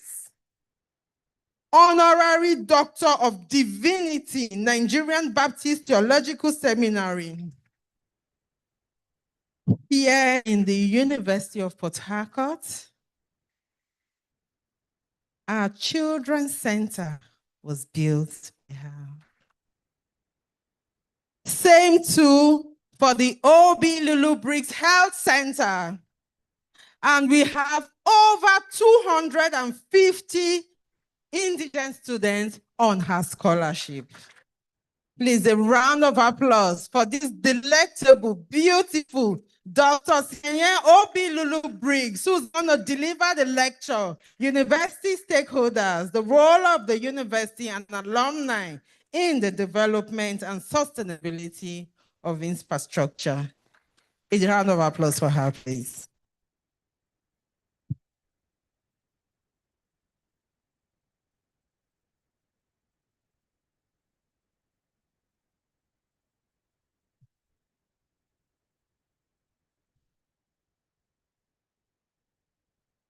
After the last lecture, I don't know if I should say anything. I was very satisfied, and I'm sure you were too. But I have to continue. When I was asked to take this topic, I imagined myself and I asked myself, saying, what are you going to do in a university to lecture? I know how to speak, but to lecture, in a university, I decided to help myself a little bit. And so I know the difference between one who is intellectual and one who is very ignorant. The difference is in learning, research. So I tried what others would do with long time in their hands, like 5 years. I did in a few days. So you can understand, and please pardon me as you listen to what I got out from my research. The chairman of the occasion, my Lord, Justice Biobele Jojuel, the Vice Chancellor, Professor Onari Jojuel, the one we're celebrating, the man of the moment, the Vice Chancellor designate, Professor Principal Clark Chike, principal officers of this university, distinguished members of council, faculty, staff, students, and other stakeholders, members of the press, very distinguished guests, ladies and gentlemen. I say good afternoon to you all. 10 years ago, on June 13, 2015, during the 30th convocation ceremony of this University of Port Harcourt, I received the honorary degree of Doctor of Sciences. It remains one of the great honors, I would say, of my life. It is therefore a deep privilege to return 10 years later to deliver this guest lecture as an honorary alumna of this university on the occasion of the closeout ceremony of the 9th administration. I thank the university for this invitation. I congratulate the Vice Chancellor, the Prof, George Will, and his team on an extremely fruitful tenure. I also warmly welcome the Vice Chancellor designate, Professor Chike, as he prepares to assume this responsibility on the 13th of July. I pray that his term will be marked by wisdom, courage, continuity, and fresh achievements. This afternoon, I want us to think about a subject often treated as buildings, roads, laboratories, libraries, electricity, health facilities, and digital systems, and so on. All of these matter, of course. Yet beneath them lies a deeper question: who builds a university and who keeps it alive after the first applaud has faded? My answer is simple. A university is sustained by stewardship. And that's when students, faculty, leaders, alumni, industry, philanthropy, communities, and government accept that the university is not somebody else's responsibility. It is strategic national trust. This is why this lecture is titled University Stakeholders, the Role of the University and Alumni in the development of infrastructure. Before infrastructure, let's speak history. When we discuss stakeholders, alumni, or infrastructure, let us ask why public universities were established in the first place. Many of us were taught to think of the university as a European invention, one that was carried to Africa through colonial rule. Yet history is more generous to Africa than the account allows. The oldest continuing university, oldest continuing operating university in the world is the University of Al-Qarawiyya in Fez, Morocco. It was founded in 859. Fatima Al-Firi, who turned an inheritance from her merchant father into an endowment for the education of others.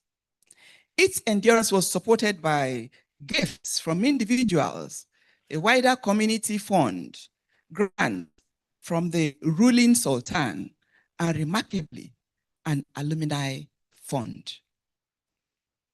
Let's pause with that for a moment. An alumni fund existed in Fez in the 9th century. Yale University is often credited as a pioneer of organized alumni giving. through its alumni fund, the one that was chartered in 1890. Africa had already practiced a form of alumni stewardship almost 1,000 years earlier.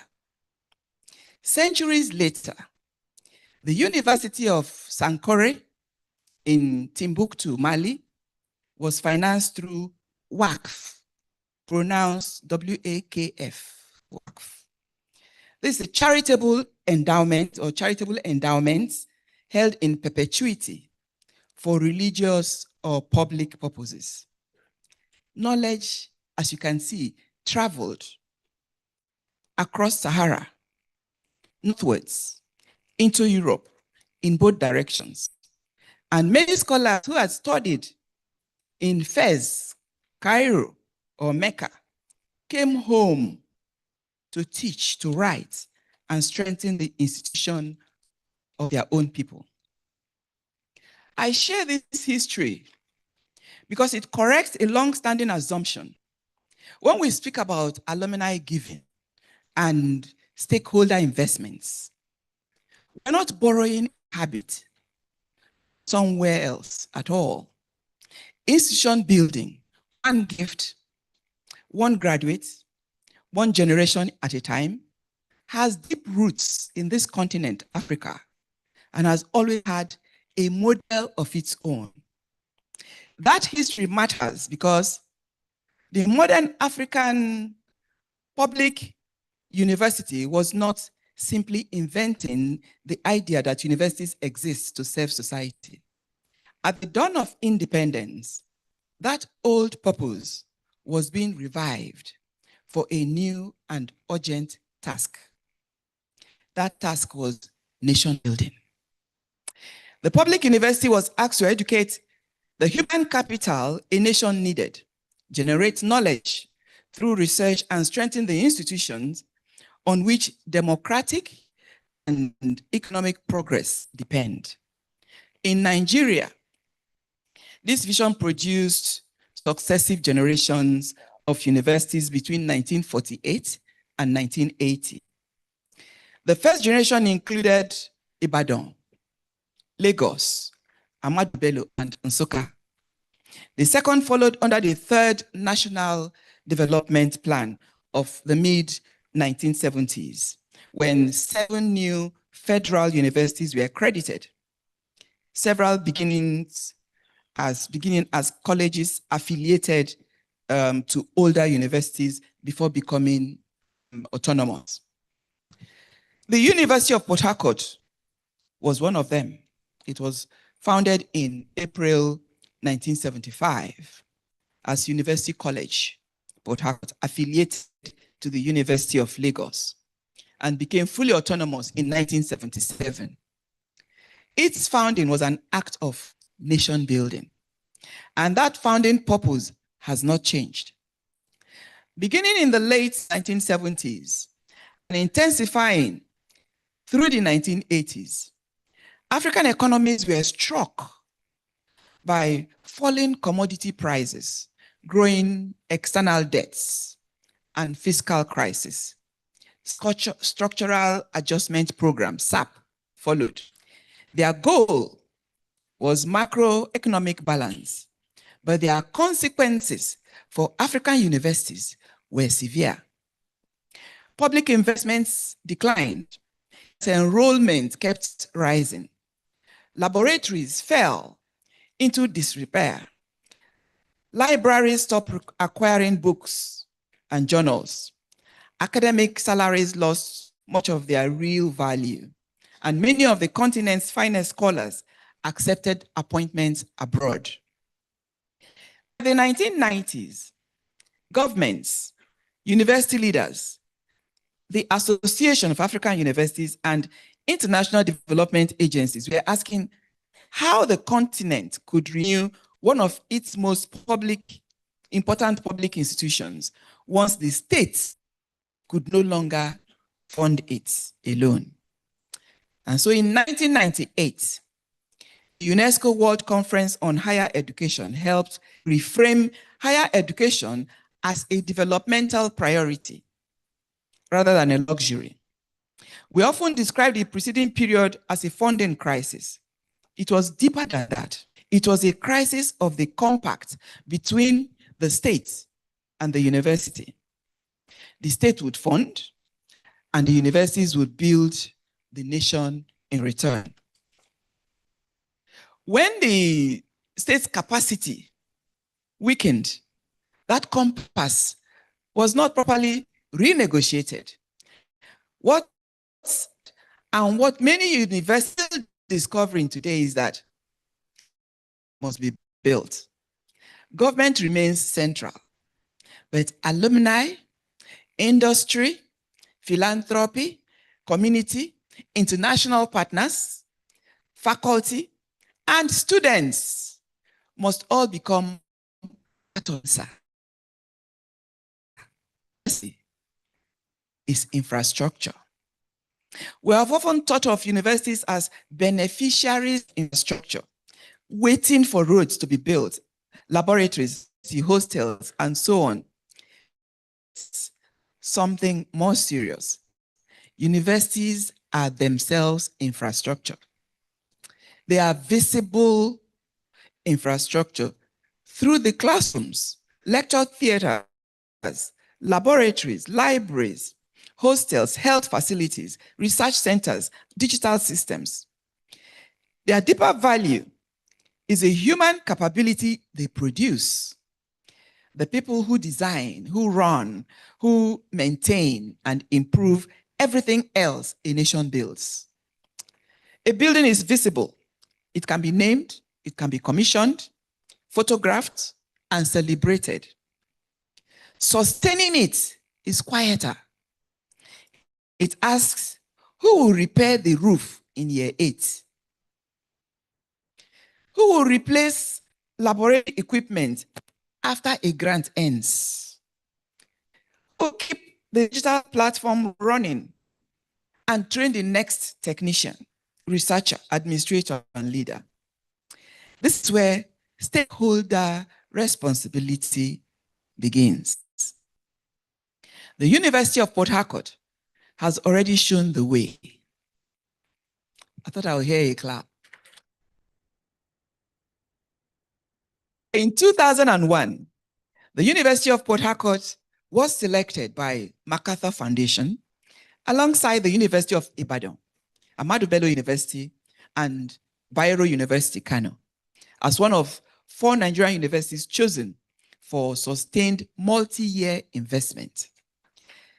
That selection, yes, that selection formed part of a wider partnership for higher education in Africa, through which 7 major foundations invested $440 million across 9 African countries. This was between the University of Port Harcourt did not receive the larger, or I would say the largest of the 4 Nigerian grants. What it with a smaller one is more instructive here. Emeritus Professor Nimi Briggs of blessed memory had already begun building CHANCELLOR. On that foundation, the university converted an external linkages office into a proper advancement center, as it should be. Over the following decade, under Professor Briggs and his successor, Professor Don Barriam, MacArthur supports some $4.7 million in total funded new laboratories, strengthened financial administration, and sent 63 members of the university's academic staff abroad for PhD training. That capacity left behind mattered even more than the money. The center went on to raise $27 million in total, including $1 million donation from Shell Development Company for Information and Technology Center, and a $10 million 5-year commitment from Total Final Petroleum Studies. These are corporate entities. MacArthur's own assessment later described the University of Port Harcourt as a model for fundraising and development for other universities in Nigeria. When the Partnership for Higher Education in Africa ended in 2010, many grant-funded reforms might have faded. At the University of Port Harcourt, the opposite happened.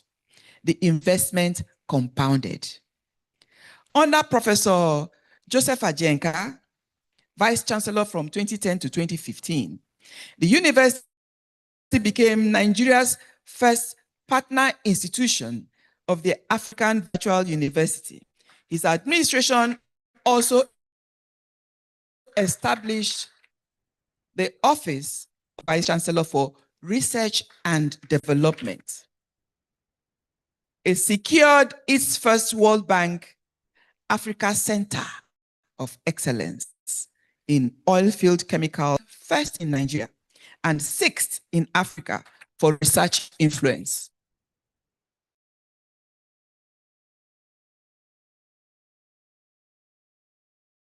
The university secured a second Africa Center for Excellence in public health and toxicological research, making it one of only 3 universities in Nigeria.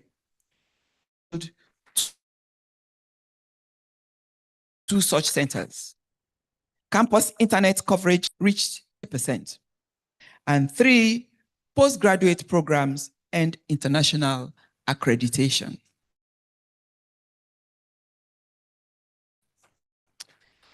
Each administration inherited capability from the one before it.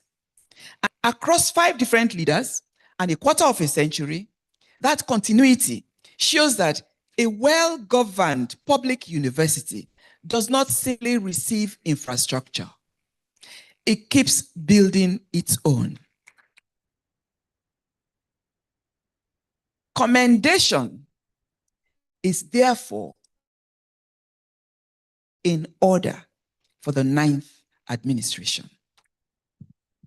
Professor George Will's administration inherited both centers of excellence and continued to expand them. It established 3 new faculties: computing, allied health services, and media and communications. It built a theater arts complex, new hostels, lecture halls, and departmental buildings. It took the university's academic programs to full accreditation. And in partnership with the Rural Electrification Agency, began construction of a 10.7 megawatt solar power project intended to secure the university's own electricity supply. This administration also grew the scholarship program that this university started building a quarter century ago into one that now is supporting well over 1,000 students through 13 philanthropists and corporate sponsors. Every scholarship recipient is a future graduate. We pray so. Every future graduate is a future alumnus or alumna. Every future alumna becomes part of the stewardship this lecture has been describing.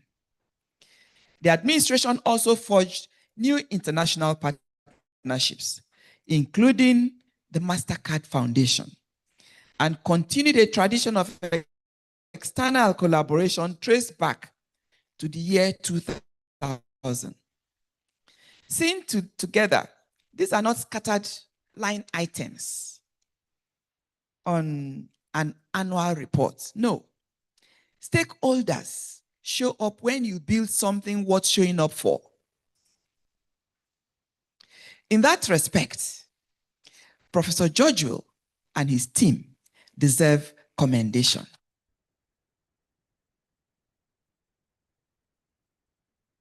For they must have done something that is sin that has caused this attraction of assistance. The scholarship work especially speaks to the human meaning of university infrastructure. A lecture hall matters because a student is sitting in it. Otherwise, it's just blocks. A laboratory matters because a student is being formed through it. A scholarship matters because it keeps a future from being interrupted by poverty. The old response to a student who could not pay was often simple: go home. Yet transformational leadership asks what can be done to keep a willing student in school. When a vice chancellor mobilizes goodwill, reaches beyond the formal budget, and draws friends, partners, philanthropists, and corporate sponsors into the life of the university, he's not only raising money, he's preserving possibility. He is converting trust into access. He's showing that leadership is not only the authority people carry. Leadership is the burden they accept on behalf of others. That is leadership. Development, I dare say, is not the same as sustainability. Professor Georgiou has also spoken publicly and candidly about what remains undone, despite all he has done. A persistent funding shortfall, a shortage of office space, encroachment on university property, insufficient student and staff accommodation, internal roads in need of repairs, a continued absence of a perimeter fence around the campus, which he has called a genuine security concern. That candor matters because development asks how a university builds, whereas sustainability asks who keeps it working. Development asks who will fund the new building. Sustainability asks who will maintain it in year 8.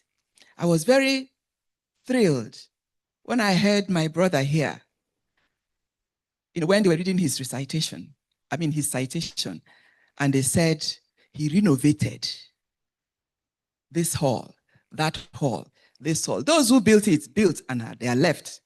Someone has to sustain it. And that's what we are talking about. A building without a plan for year 8 is not a gift to the future. It's a problem waiting to happen. The University of Port Harcourt has, across successive administrations, answered the development half of the question with real evidence. The sustainability half remains unfinished work for this university and for nearly every public university in Nigeria. That unfinished work does not belong to government alone. It does not belong to one vice chancellor alone. It belongs to everyone who has a stake in what he becomes next. Now, the shift from stakeholders to stewards. It is useful to speak of stakeholders, but the word can be too small for the responsibility before us. Stakeholder has an interest in an outcome. A steward receives a trust that must outlive them. Students in this hall will one day decide what kind of institution this university becomes. Faculty carry that weight through the standards they hold. University leaders carry it by building something that must outlive their own tenure and be handed on, undiminished, to whoever comes next. Government's role remains vital Our constitution recognizes education as a public responsibility, and the Tertiary Education Trust Fund has demonstrated continuing national commitment to higher education through infrastructure, academic development, and research funding. That's a given. That commitment deserves recognition, but history reminds us that public investment alone has never been sufficient to build great universities. Industry contributes ideas, technology, and opportunities for innovation. Philanthropy provides flexible capital that allows universities to experiment and pioneer work. International partnerships expand research.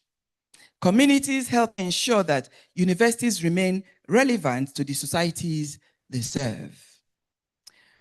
No group illustrates that better than alumni.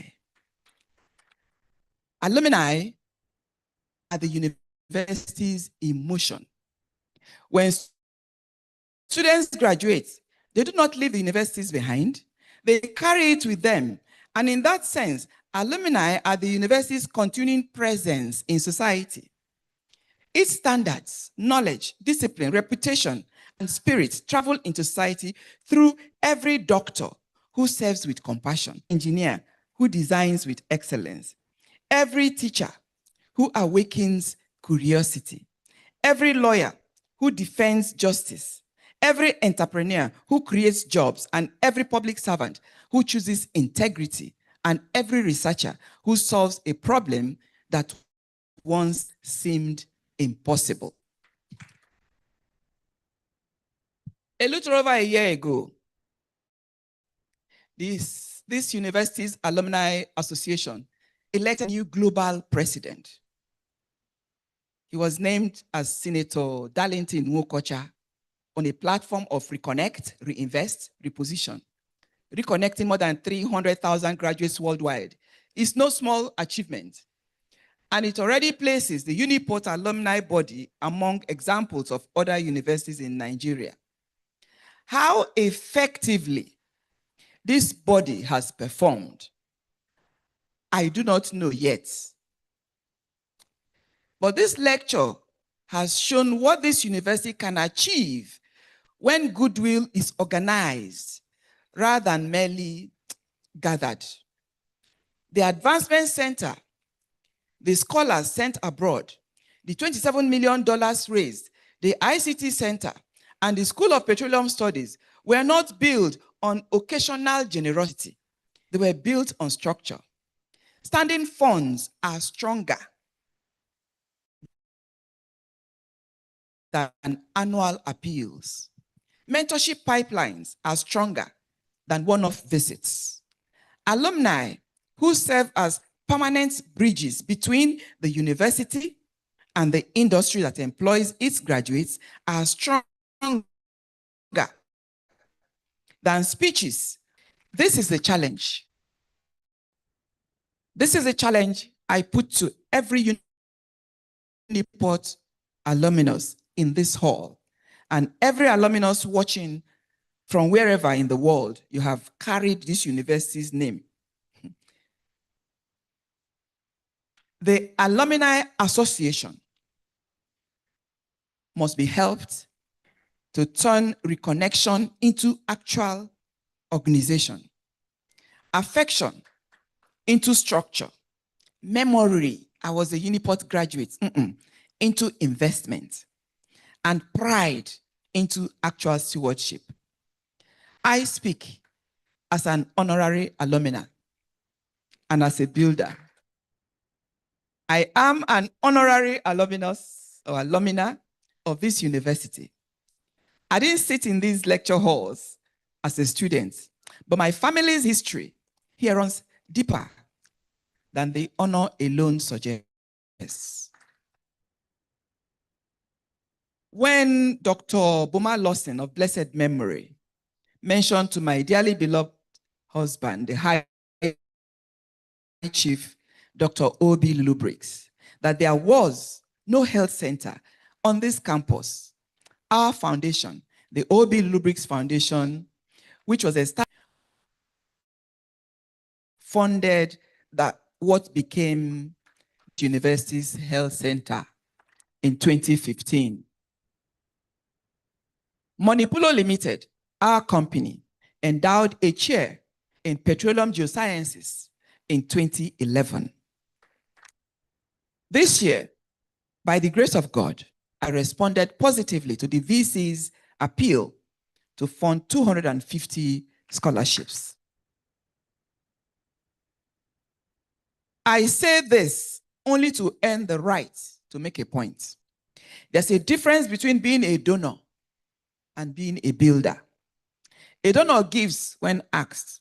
A builder helps create the thing that can keep asking with dignity, structure, with accountability and continuity. A donor may respond to a need. A builder helps design a system.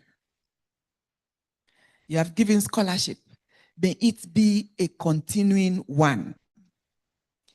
There is a parable in the Holy Bible, in the Gospel of Matthew, chapter 25 and verse 14 to verse 30, about a master who entrusts 3 servants with resources before traveling for it. One buries his out of fear. He preserves it, yet he's rebuked for failing to make it grow. The lesson is direct. What is entrusted to you is meant to grow, not merely survive. That is the difference between a donor and a builder in one story. And this story is older than every institution we know of in this room. Universities can institutionalize this spirit. They can move from occasional goodwill to organized stewardship, creating systems through which alumni, industry, philanthropy, and friends of the university know where to give, why to give, how to give, and how impact will be measured. First, every university should treat advancement as a permanent governance function, not a ceremonial office that wakes up only when money is needed. A good advancement system knows the alumni base. They maintain relationship, report honesty, connects donors to priorities, and protects trusts. Second, alumni giving should be organized around standing funds for scholarships, laboratories, libraries, hostels, maintenance, digital infrastructure, and what have you, each with clear priorities and transparent reporting. Number 3, every faculty should have serious relationships with the industry, professions, and communities it serves. Engineering, for instance, should connect to infrastructure. Health sciences should connect to hospital. Agriculture should connect to food security. Media and communications should connect to institutions that shape public understanding. Computing should connect to the digital problems Nigeria must solve. Fourth, every scholarship should be treated as the beginning of an alumni relationship. The students supported today should be mentored, should be tracked, encouraged, and invited into a future cycle of giving. Number 5, infrastructure projects should come with sustainability plans. Most universities should receive a building, laboratory, or digital without asking how it will be maintained, how it will be staffed, powered, protected, and renewed. 6, the university should tell its impact story with discipline. Alumni should know how many students were supported, how many laboratories were equipped, how many hostels were repaired, how many research projects were strengthened. I don't know how this current one set up a year ago operates, but it's my prayer, my wish, my hope, my desire that it operates in this manner. or it will operate in this manner. This is how goodwill becomes architecture. This is how affection becomes continuity rather. This is how a university turns its friends into builders. The charge before us today is this: if public universities are strategic national infrastructure, then the question before us is no longer whether they deserve our support. The question is whether each generation will leave them stronger than it found them. For almost 12 centuries, the University of Al-Qarawiyyin in Morocco has endured 12 centuries because generation after generation understood that they were not owners of the institution, they were its stewards. Every generation inherits an institution shaped by those who come before it. Every generation must decide whether to preserve that inheritance or strengthen it for those who come after. The University of Port Harcourt Alumni Association has already shown Nigeria, and indeed much of our continent, what is possible when an alumni organizes themselves with purpose. The global president has challenged each and every one of us to reconnect, reinvest, and reposition. I encourage you today to receive those words as a stewardship agenda. Reconnect your knowledge, your experience, and your relationship with the university that helped you grow. Reinvest not only your money, but your time, your expertise, influence, networks, and imagination. Reposition the University of Port Harcourt as the African university that demonstrates what lifelong alumni stewardship can accomplish. Before your own stewardship is complete, resolve that there will be some part of the university that is stronger because you're there. What we have read and seen said the outgoing vice chancellor is a thing possible, is a thing that can be done, and is a thing that has been done. May we grow on it. That is a prayer. For some, that may be a scholarship. For others, it may be mentoring a student, opening the door to an internship, building a research partnership, strengthening a department, supporting innovation. You could be repairing infrastructure, building an endowment, or helping another generation to draw bigger than your own. What you contribute will differ from one person to another. What matters is that you leave this university stronger than you found it.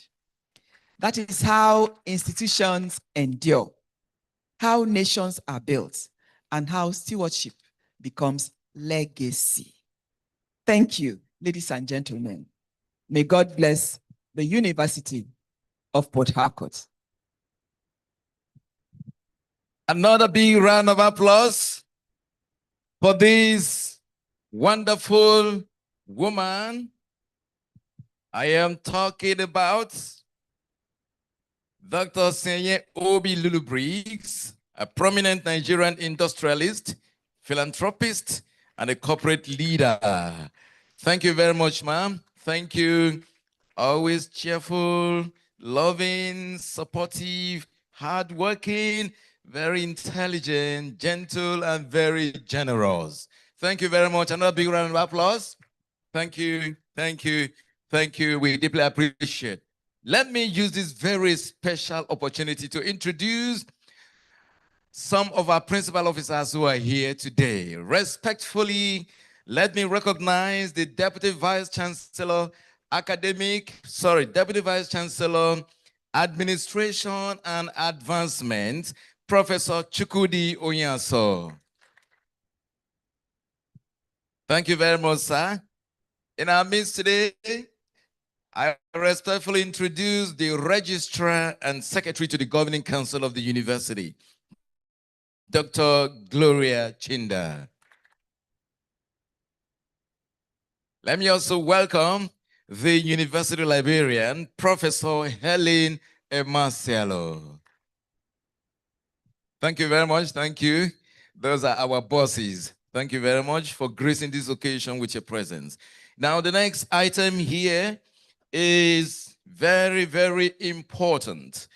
And the item we have now is presentation of awards to our guest lecturers. Presentation of award. May I respectfully, at this point in time, invite the distinguished chairman of today's occasion. I'm talking about Justice Biobale Judgewil to kindly step forward and present this award to Dr. Richard Inyong, OON, founder, managing director, CEO, Lekki Gardens Group. Please put your hands together. Thank you so much. Thank you so much. Award of excellence. You know, when you start doing things excellently, so also awards of excellence will continue to follow you. Amen. This award is presented to Dr. Richard Inyong, OON, in recognition of your outstanding contribution to the University of Port Harcourt. This 8th day of July, 2026, signed by the Harmonized Committee. Dr. Young, sir. Very much, sir. Thank you. Just say thank you. Thank you very much to the university. Thank you to my dear VC. Thank you, the twin. Thank you so much. God bless. I think I'm doing. Okay. I'm through. Yes, All right. Thank you.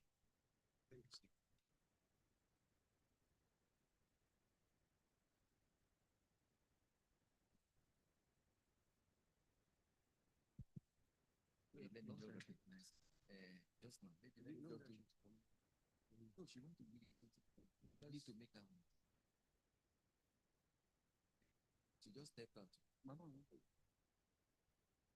When you come back, so we can compare with other. You understand? When you come back, Other recognition, because if you go other recognitions. Madam, come, let me come. yes. I think yes. See, from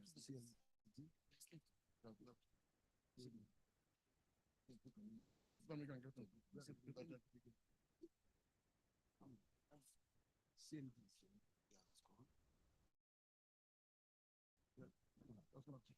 can get them.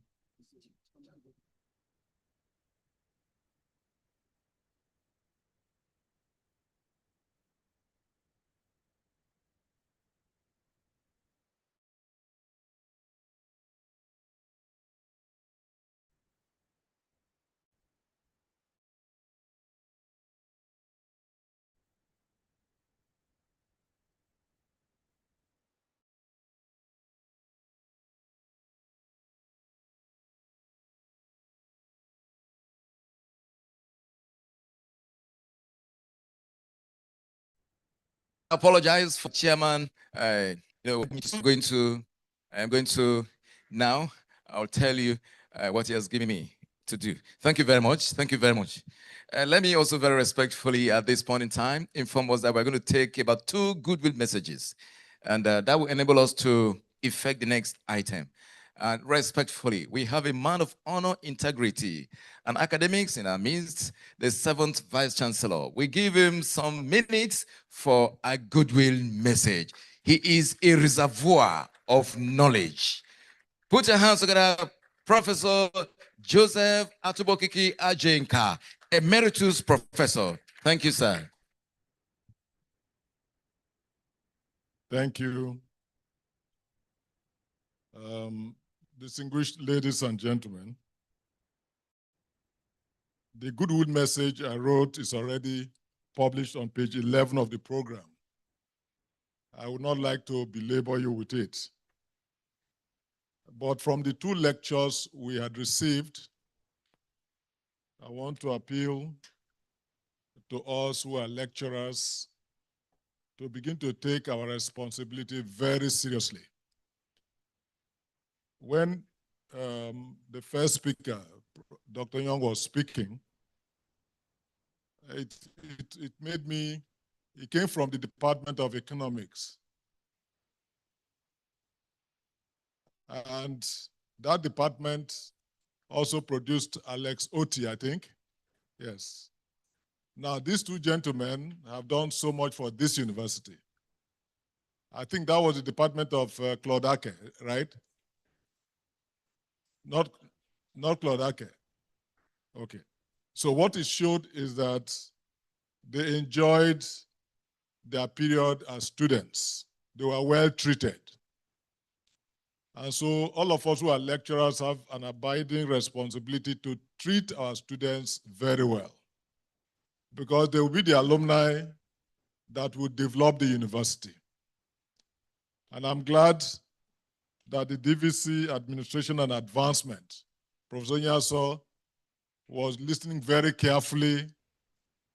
You know, we must treat our students very well. That is the only way to secure the future. The lecture, Mrs. Lulu Briggs, I'm glad she's coming in now, so let me wait for her to sit down. The lecture she delivered should be made available to everybody.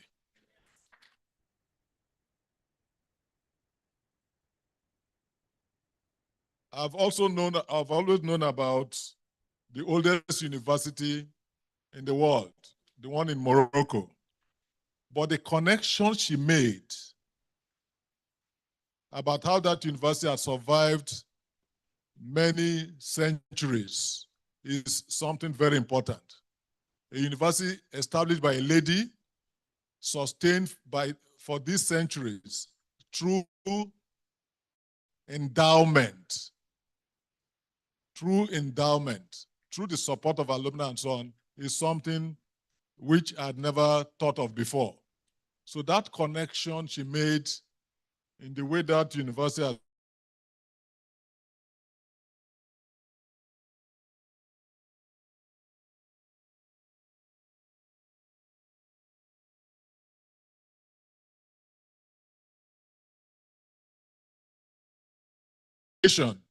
Professor Briggs would always like to want to speak to them. He would always like to speak to them because he thought that the students own the university when they become alumni. And so DVC, you have a work, something to do. So generally, I would like to thank the two speakers. Professor George Will, from the goodwill message I wrote, is one of the luckiest vice chancellors.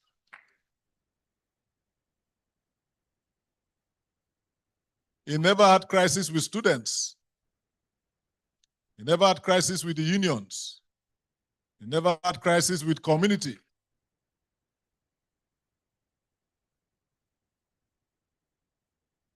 And yesterday, during the theater arts program, when he spoke, he talked about building human beings, building capacity.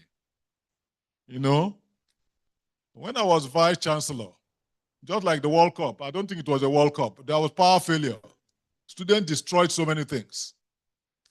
Professor George will never had any problem like that. When I was vice chancellor, for some reasons, students who were not on campus were killed in Alo.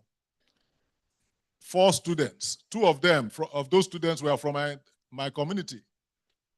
So when you type my name now, that will appear that he was a vice chancellor during which 4 students were killed. Professor George will never experience that.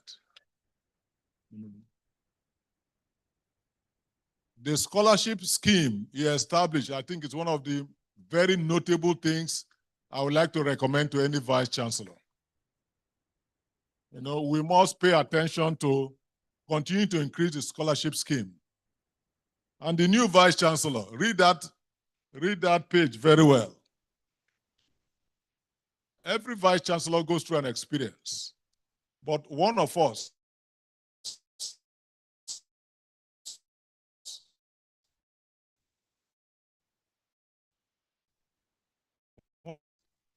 that the first year is the year of honeymoon.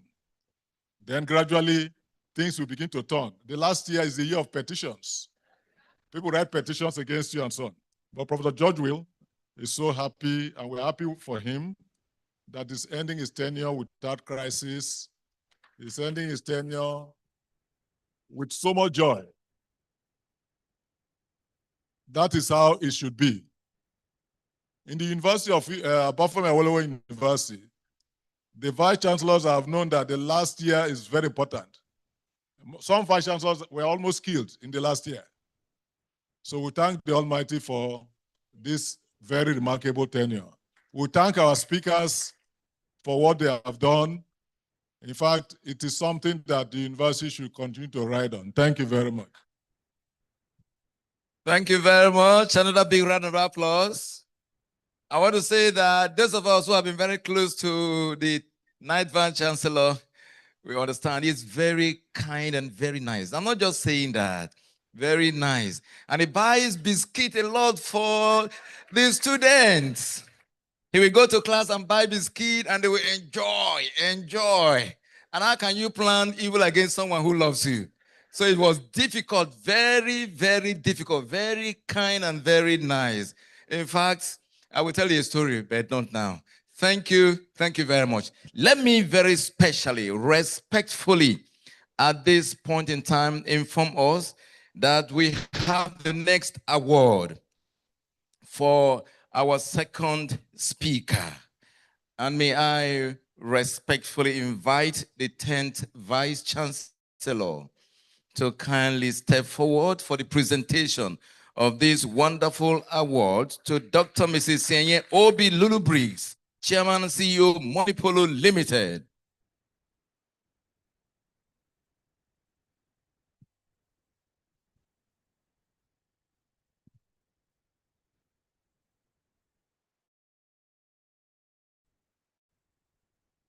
University of Port Harcourt.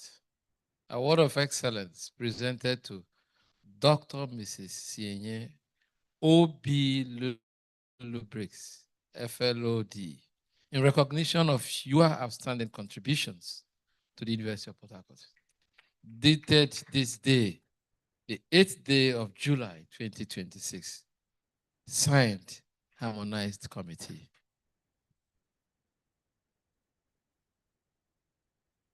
Thank you.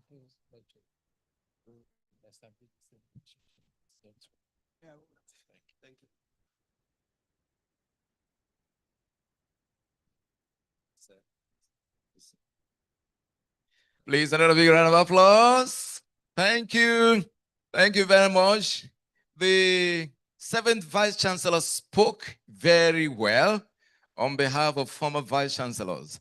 And so now I've been asked to invite one of the principal officers of the university to come and say a goodwill message.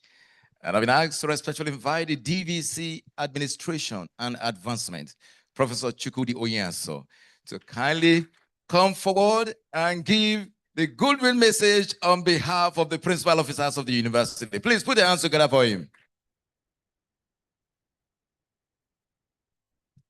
The Knight Vice Chancellor. Let me start with your twin brother, the chair for this occasion. We're happy to see you, have you around.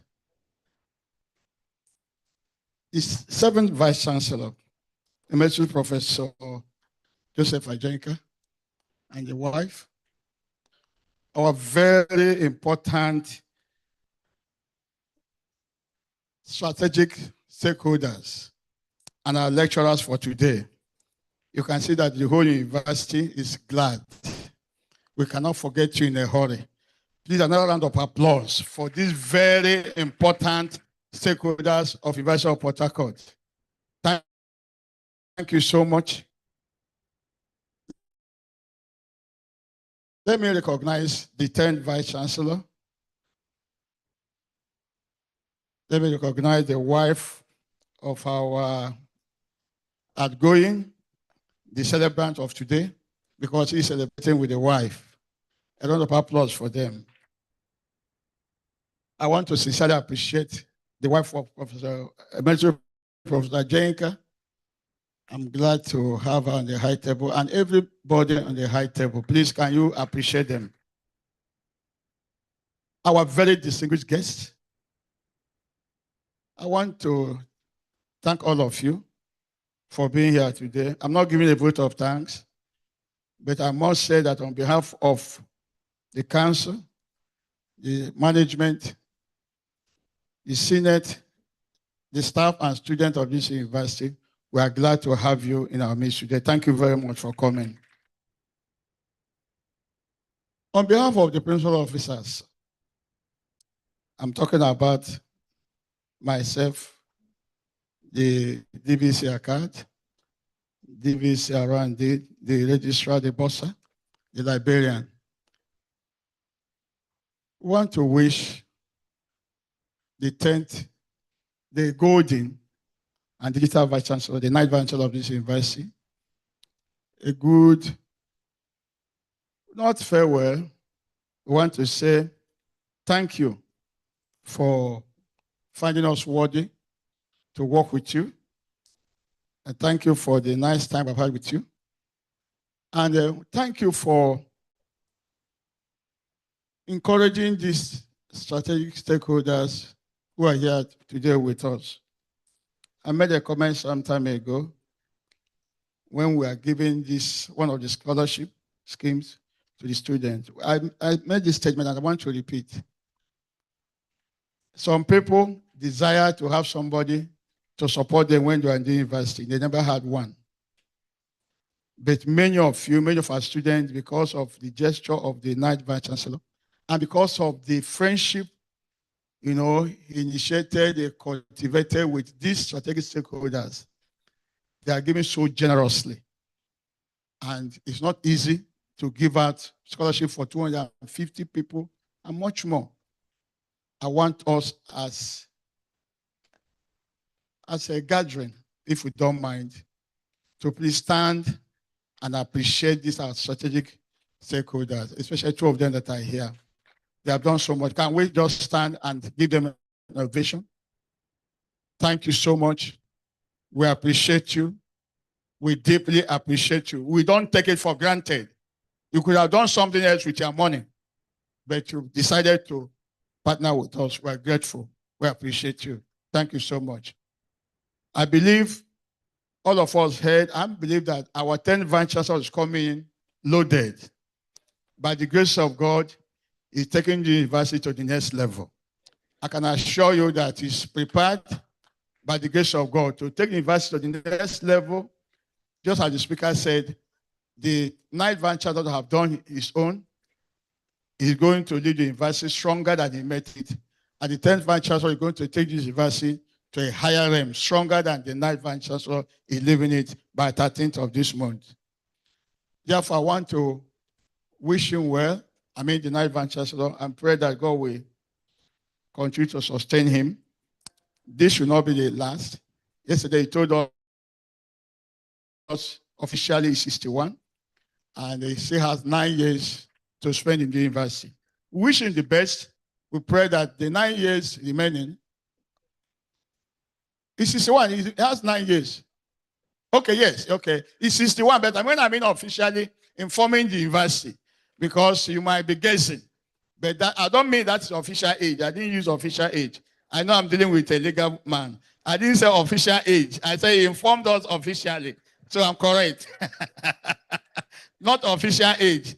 The 9 years will be 9 years of more contributions as an elder statesman. Not 9 years of coming to the front of the driver's seat, no. But now as an elder, advising and contributing silently. I want to thank this opportunity also to thank all our past vice chancellors, represented today by Mr. Professor Joseph Ajenka. As somebody said, it's a compendium, is his own class.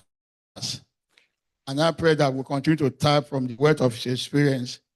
And I believe that foundation is being laid again for a greater Uniport. Thank you very much, and God bless you. Put your hands together for the Deputy Vice Chancellor, Administration and Advancement, University of Port Harcourt. Let me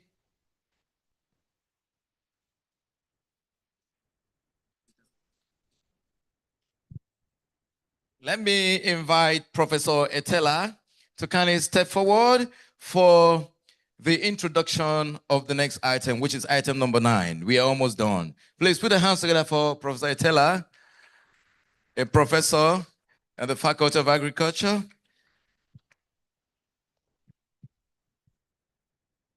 Thank you, MC. Let me quickly, without much wasting too much time, quickly just write on what has already been established. But permit me to sincerely appreciate the chairman of today's occasion, the vice chancellor, the 9th, and of course the 10th, the very insightful lecturers. The lectures they presented a lot to learn. We want to thank you. Thank you. So my assignment is simple. Just to introduce the book. The books actually were going to launch in honor of the 9th Vice Chancellor. 2 of them are actually books, and then 1 is a compendium of the things he has done. All the things that have been mentioned, we've tried to put them, get some significant ones. So the first one is titled 5 Years Administrative Feedback 2021 to 2026 of Professor Ounari Abraham Georgeville, the 9th Vice Chancellor of the University of Port Harcourt. It is a 304 pages book. And what it contains are the famous weekly retrospect. And this is an innovation introduced by the 9th Vice Chancellor, where he regularly debriefs the university community about their weekly stewardship of the administration. That way, with the understanding that informed followers never get misinformed. And this is one of the reasons that we are celebrating today, that it started well and is ending even better, because there was no communication noise. Thank you. The ripple effect of this is the peace, tranquility, and harmony the university has enjoyed. Let me say a little story. About 2 weeks when he started his tenure and was giving out those messages, I was privileged to be with him in the office for something else. And then he received a call. I didn't ask him who called him. I don't know, except he's going to tell us today, but it's not necessary. The only thing I knew was that by the time he dropped the call, he was saying to me, can you imagine that why am I doing this weekly debriefing? Why am I doing it? And I said to him, my visitor, sir, there's nothing wrong with it. It's something you have introduced, continue doing it. And I'm glad he did to the end. What you have in that document is from July 2021 to the last one he has done in this 2026. The second book, which is there to be unveiled, is titled Closeout Edition of Medical and Interdisciplinary Perspectives, a collection of essays in honor of Professor Ounari Abraham Georgeville at 60. So when my DVC admin and advancement was juggling between I legally introduced or I definitely said, don't worry, you are very safe. Because last year, that book was written in his honor and it's titled At 60. So at least I did mathematics a little bit. If last year was at 60, this year should have been at 61. But we are not saying at 61 because it is a reprint of what was published last year, so that people don't say he has 2 ages, just for me to clarify that. So This is a book that has 18 chapters and it's a 220 pages book. The editorial team is led by Professor Angela N. Frank Briggs, the Deputy Vice Chancellor, Research and Development. The book is in two parts. Part one talks about celebrating a legacy of leadership and impact. There are 9 chapters in that area. And then part two talks about research and perspectives on key contemporary issues, also 9 chapters. The third book, which of course is the one properly written for this occasion, that is titled Vision to Legacy of a Prosperous University. Vision to Legacy of a Prosperous University. A compendium of Professor Onari Abraham George Wills era, the 9th Vice Chancellor, University of Port Harcourt, July 2021 to July 2026. It is published as part of the closeout activities of the 9th administration. It's a 54 pages document compendium, and the foreword for this very special book compendium was written by no other person than Emeritus Professor Joseph A. Ajenka, the 7th Vice Chancellor, University of Port Harcourt. Thank you, sir, for accepting to write the foreword for the book. And it is written in 3 parts. Part 1 talks about welfare and leadership style, highlights the impact from staff and students' welfare, promotions, scholarships. Of course, we've talked about the scholarship as one of the innovations that was brought about by the 9th administration, with over 1,200 students enjoying the scholarship, first of its kind.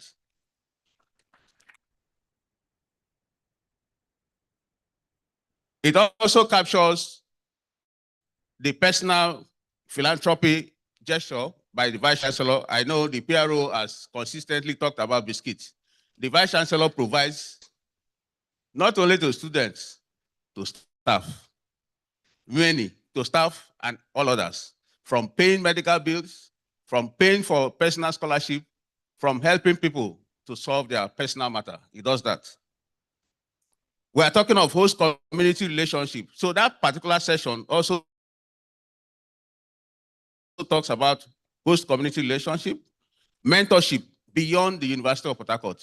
As a matter of fact, the Vice Chancellor's role under the welfare and leadership transcends beyond the boundaries of the University of Port Harcourt. Countless number of universities, sister universities that have been established, he has always helped them to find their feet to operate. That is part of the benefits of the leadership style that he came on board with. Part 2 of that book, Vision to Legacy, also talks about the academic growth that the University of Port Harcourt has enjoyed in these past 5 years. I want to thank the second guest lecturer. While she was presenting the lecture, I almost thought that she was one of the principal officers in the University of Port Harcourt, or just trying to let us know how the university existed, because the information she shared with us are all real. And it tells us how the university has been growing. So this part 2, talking about academic growth, talks about research and global partnerships. We're talking about research grants. As a matter of fact, for these 5 years, the number of grants that has entered into this university has increased, both in volume and in number. Increased milestone achievements at centers, A-Sputor is a typical one, and the diamond status by the Uniport A-level school, which we call the Ashgrove Academy. It's a first choice for hosting national and international conferences, and then those. The third part of that same book, the book Vision to Legacy, talks about infrastructure renaissance, redefining Uniport through infrastructural development. It has several components. We have the new CRAB, which is now functional. We have 3 new faculties. We have 10 new departments, over 3 centers established, including the famous Center for Politics, and of course, the Chinese Learning Center. I'm not sure there are up to 2 universities that have a Chinese language learning center. Over 10 megawatts independent power plants. And of course, the regional multi under construction here in the University of Port Harcourt, courtesy of the goodwill attracted by the 9th Vice Chancellor and his team of principal officers and management team. Of course, the CBN complex, where we are now for some years,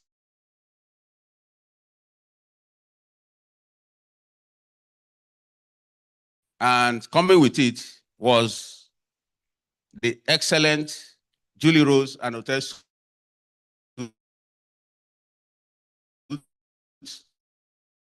the good things that have happened in the University of Port Harcourt. The rebranding of the Uniport water bottling factory, if you have gone there recently, you will see those things. The Professor George Will Legacy Building, 3,000 bed space student hostel, phase 1, which is ongoing, and over 700 bed spaces in the phase 1. The construction is ongoing. The rebranded Center for Logistics and Transport Studies. A lot of things have taken place. And lastly, I'd like to talk about the 10-year TACDEV 2.0 program, which is a multi-million grant, which the 9th Vice Chancellor and the management of the university, under his leadership, was able to campaign for the University of Port Harcourt, and the university won it. In Nigeria, University of Port Harcourt is the only university that secured that grant, and is the university that is actually coordinating in Nigeria. That is a personal thing for me, and I would like to sincerely thank the 9th Vice Chancellor, Professor Ounari Abraham Georgeville, for his role in helping us to attract that grant.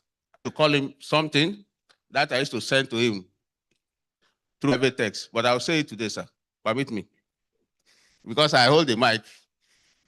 I used to call him, and I still call him, and I will still call you my boss, my good friend, and my big brother. Congratulations, sir. Thank you. Thank you very much. Let me quickly recognize a member of the Governing Council seated here in our midst today, Dr. Carol Nabo. You're welcome, ma'am. You're welcome. Please put the hands together for her. She's seated there. Thank you. Let me respectfully invite Chancellor of the University. Very spectacular. Please put your hands together for him.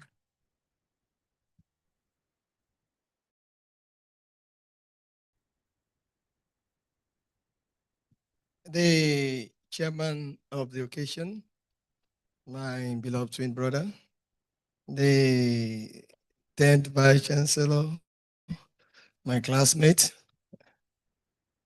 I think in the history of Nigerian University, this is the first time a classmate is handing over to another classmate. It has never happened anywhere. It's on record. A VC is adding to his classmate who went to school with him, was in the same class, read with him. It hasn't happened before, so it's historic. Yes, historic. Yes, the 7th Vice Chancellor is your wife, my beloved wife, President of OPWA, my strategic partners, Young and Lulu Briggs, the mother of my beloved friend, Young. Yes, other principal officers, distinguished professors, guests from far and near. Not launching any book. This book is for prosperity. People should just get it and read. We'll distribute this book. But my friend have told me, my friend Young have told me that he will unveil it. So I will just give Young the microphone to unveil it. When he unveils it, we will distribute the book. There's no launching. Thank you very much. Sir, you can unveil the book and we'll distribute it. Thank you very much. There's no way I will win with you. You're always better than me. We're always laughing. I was his twin. I would have been smarter. Thank you for the honor and the opportunity and the privilege. I got a free consultation from a researcher sitting next to me. The first thing I have to do is thank God for your life, sir. Thank God for all the good things you've done for everyone here seated. God bless you, sir. That said, before I unveil the book, or while I'm planning to unveil the book, I'm also going to request that it's also kept in the library. Yes. So I am going to buy some for the library. So I'm unveiling in two folds, with a 10 million naira unveiling for the book. And secondly, there's another for the 50 copies we're buying for the library, 5 million. Thank you very much. Please come and unveil it. Let's go. Let him just remove the this thing. Yes, go this through this way. Yes, to just unveil it. Yes, let me lead you to unveil it.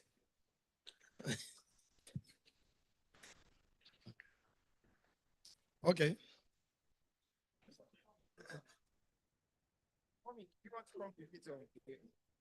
Mommy, come and unveil it with him.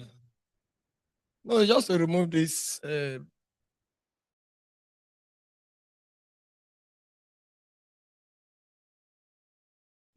unveilers. Mommy, please come and help us. Just lift the this thing, please. Thank you. Okay. How do you unveil it? How do you unveil it? No, just in the name of God, the Father, the Son, and the Holy Spirit. Finish. That's all. Wait, my letter base is little Grace is coming. My consultant.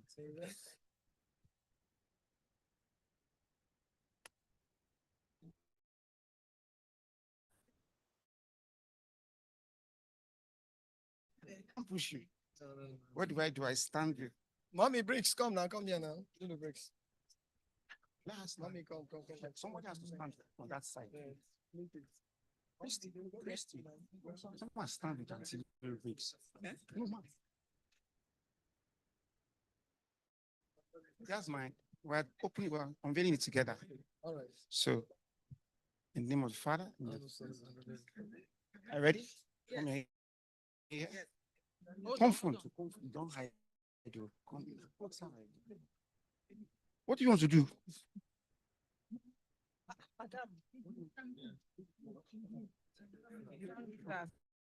Sorry, sir. So you can go in. We should go in. Yes. You see the DVC. We have removed the. Are you not okay? Are you fine, sir? Okay.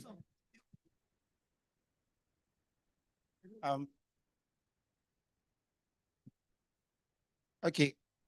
I have a research consultant that is opening with me and my mom on this other side.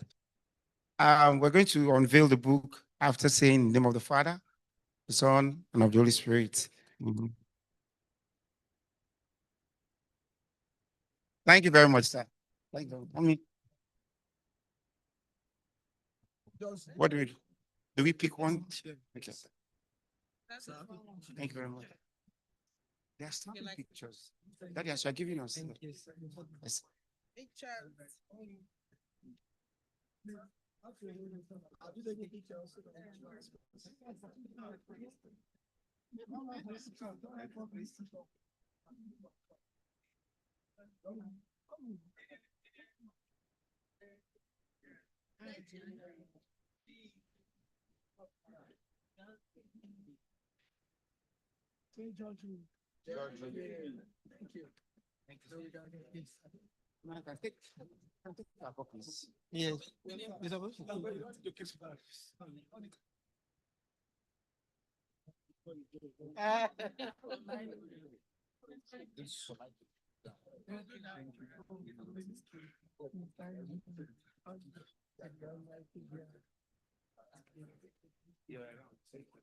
What to say? We have course go slow here. We have course go slow. Mommy, let's go.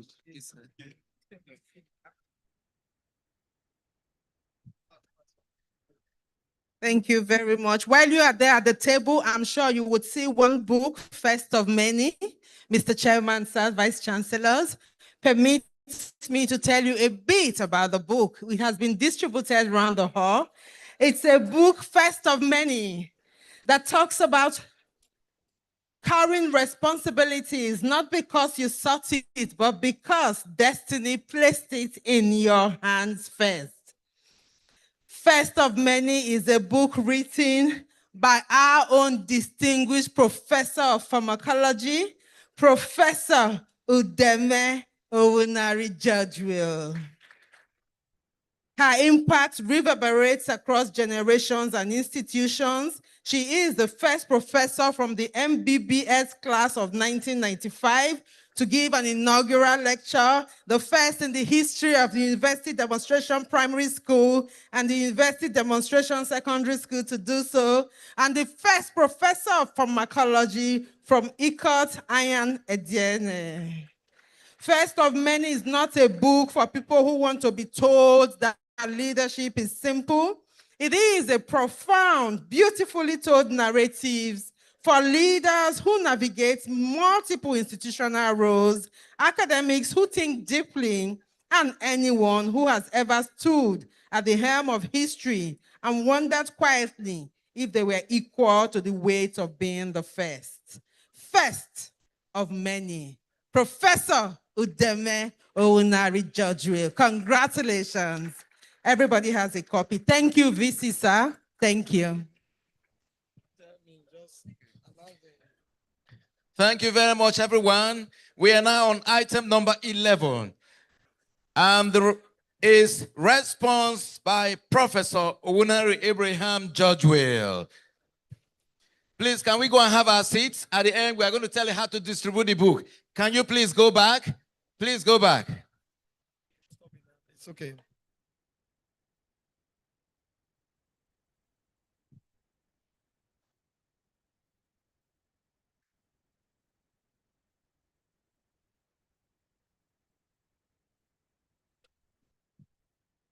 Thank you. Chairman, let me still stand on the established protocols. Distinguished colleagues, ladies and gentlemen, brothers and sisters, every era, please, can we stop this distribution of book? Please, let's conclude these things and go, please. Every era needs destiny helpers. Every era needs destiny helpers. The people who spoke today, Dr. Richard Young, my dear friend, and my mommy, Lulu Briggs, Mrs. They are part of the destiny helpers of this tenure.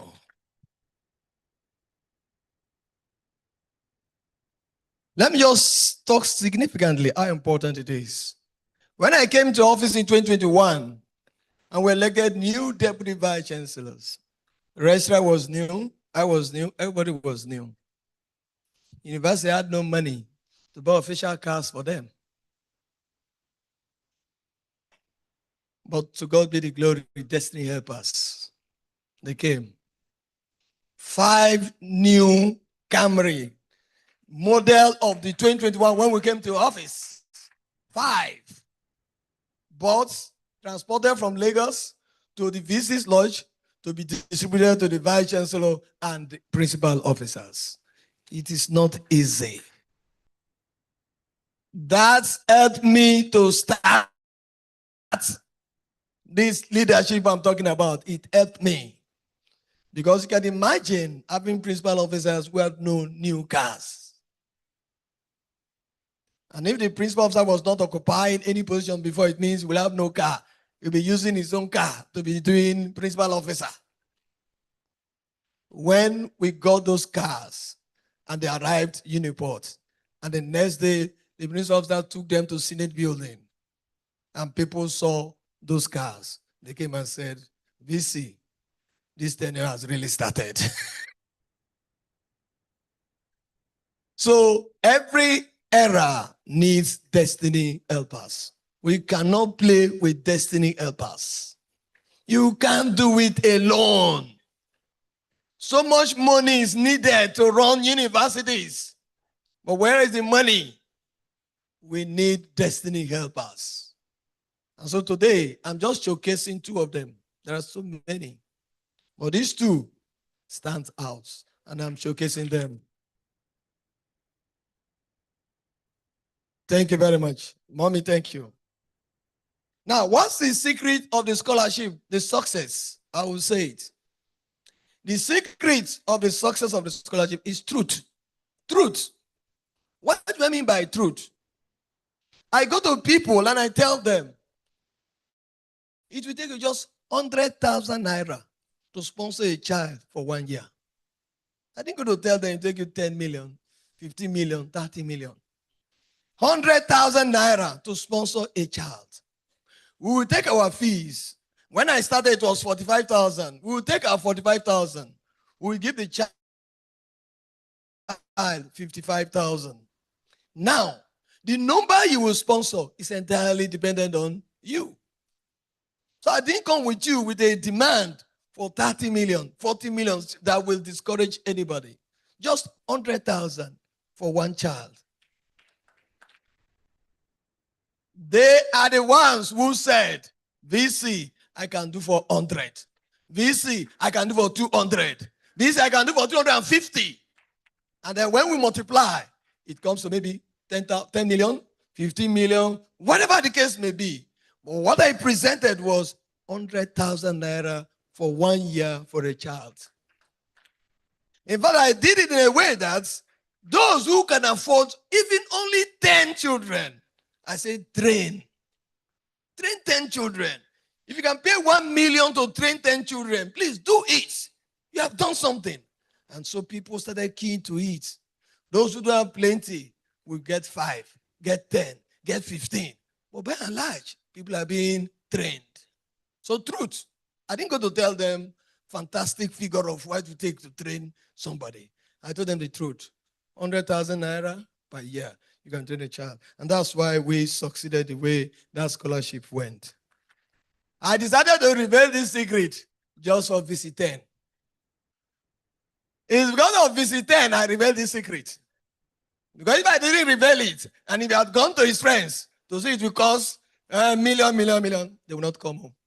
They will not come. They will not come. They say, million, where will I get a million? But there's none of his friends. They will go to say 100,000 naira.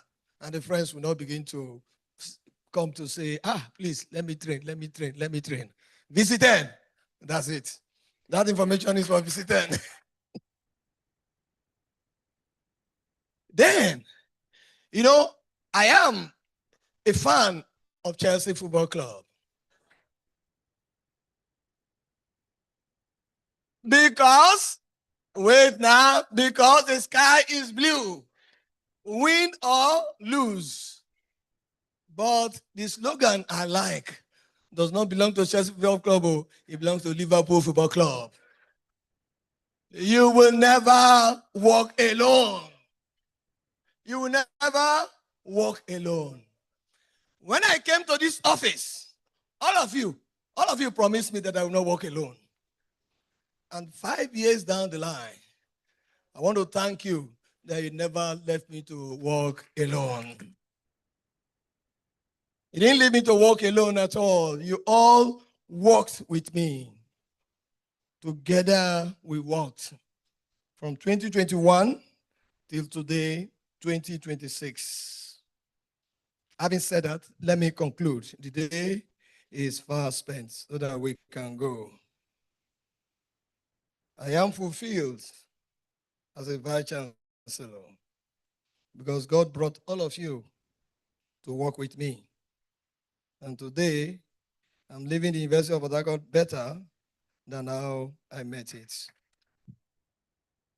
That is the dream of everybody. Our sincere thanks and gratitude, first of all, goes to God Almighty, whose grace, mercies, and provisions successfully landed us on this shore where we are. The journey from July 2021 to July 2026 will have been impossible without God's continuous involvement in the journey. In all moments, whether high or low, God remained steadfast in his guidance over us. In times of joy, in times of sadness, yes, there are times of sadness on the job. Yeah? Nobody should think when you become VC, it's all joy, joy. No, there are times of intense sadness in it. But even in those times, in times of confusion, despair, God stood firm and held us in the hollow of his hands. We saw God in his mind. We saw God in his power. We saw him in his love. We saw him in his provisions.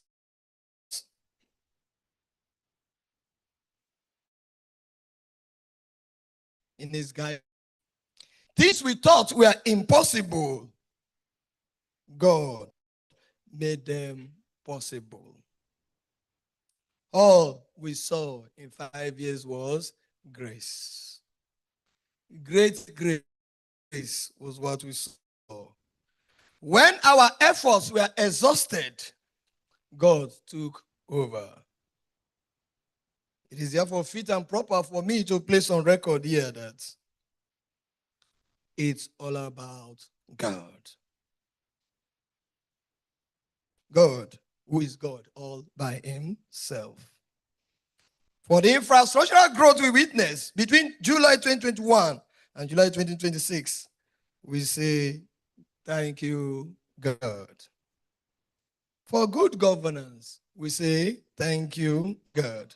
For peace we enjoyed, we say, thank you, God. For the life, the health, protection, provisions, successful sections we had.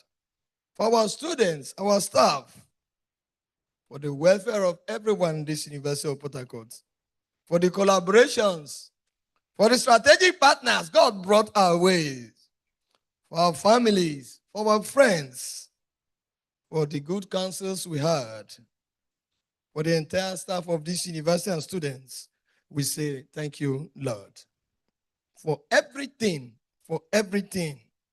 those things we saw, things seen, things unseen, that worked in our favor to know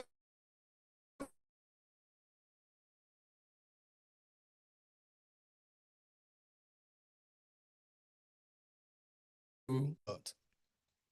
India, we appreciate and thank all of you who God helped, who God used to help us, who God used to bless us, who God used to make this tenure successful.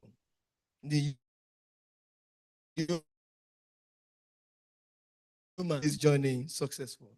Our families, our friends, the governing councils, principal officers, former vice chancellors, provosts and deans, heads of departments, directors, distinguished professors, staff and students, our wonderful strategic partners, regulatory agencies, our institutions and organizations, security services that helped us, men and women of God who backed us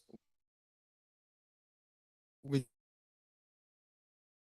guidance, for the directions, for the corrections, for the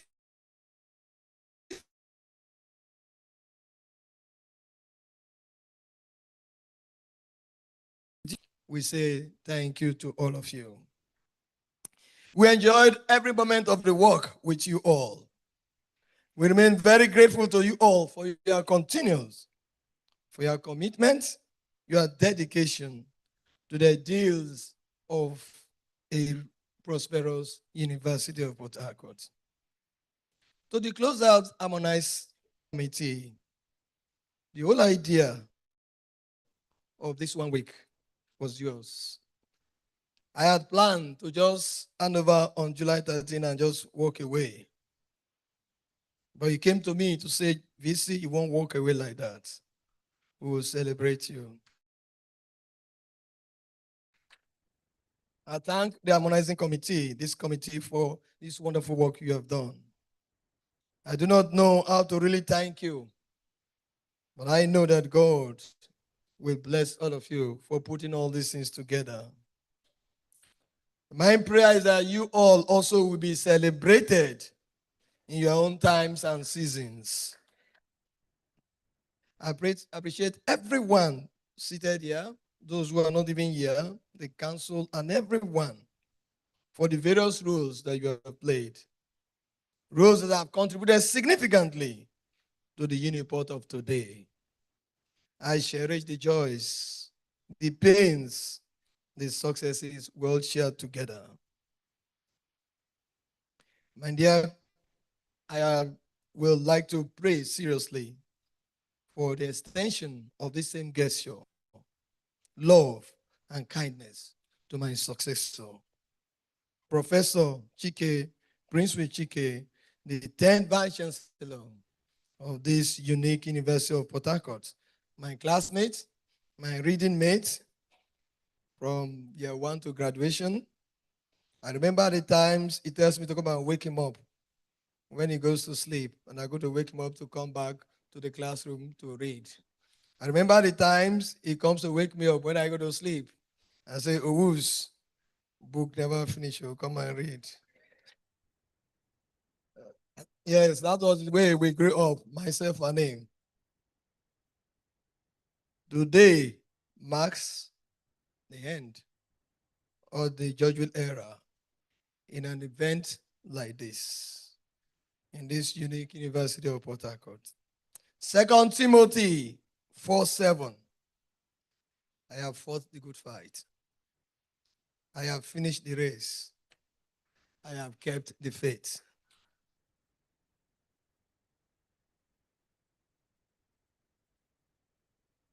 Finally, to him who is able to keep us from falling, he who gives us the strength, the health, the life, and all we needed to be able to do our work in these 5 years, to the I am that I am, the Lord God Almighty, the Lord Jesus Christ. To him be all the glory, honor, and adoration forever and ever. Thank you all. Long live the University of Port Harcourt. Long live the Federal Republic of Nigeria. I'm done. Put our hands together for the 9th Vice Chancellor. Did he observe what I observed? Can you feel it?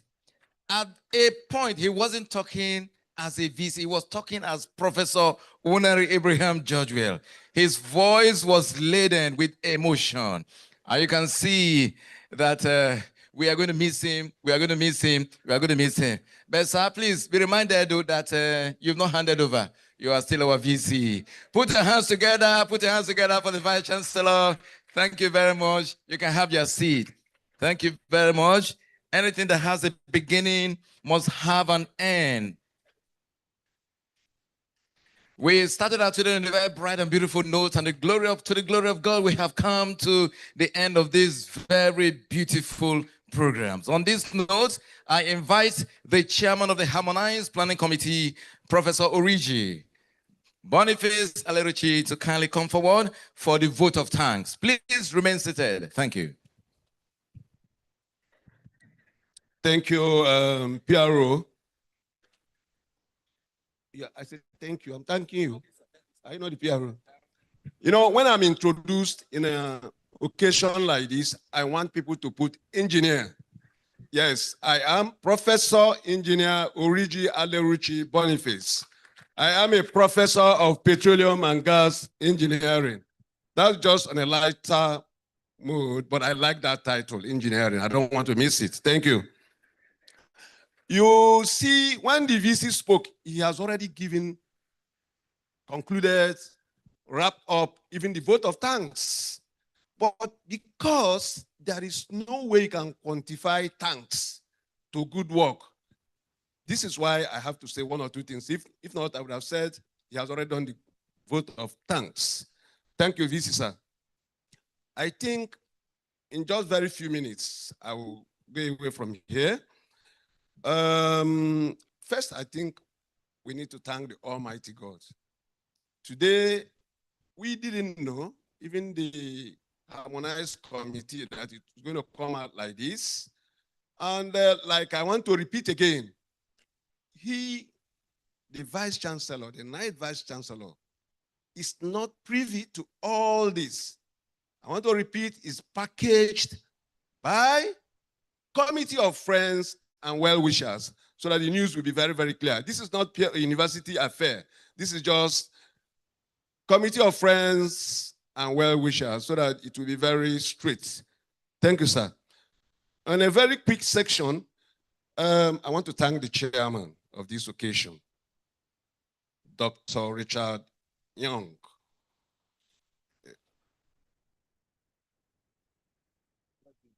Oh, okay, you are the, okay.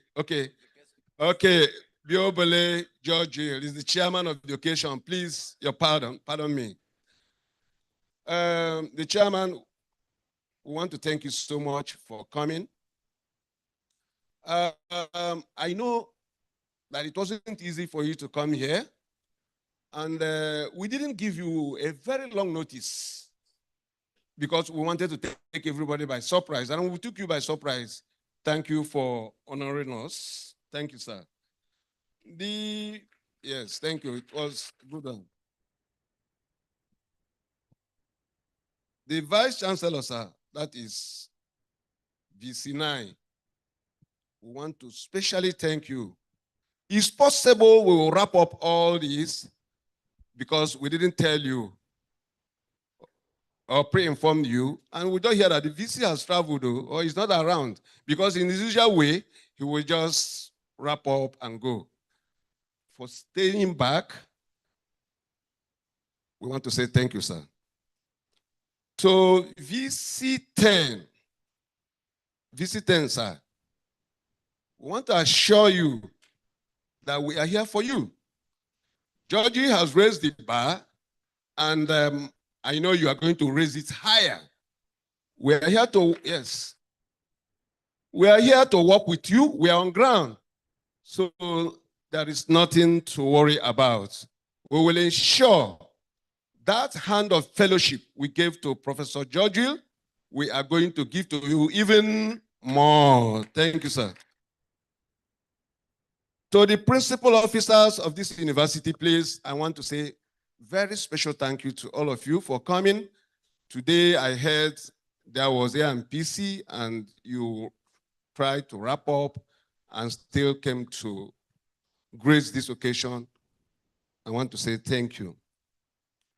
Distinguished council members, I want to say a great thank you.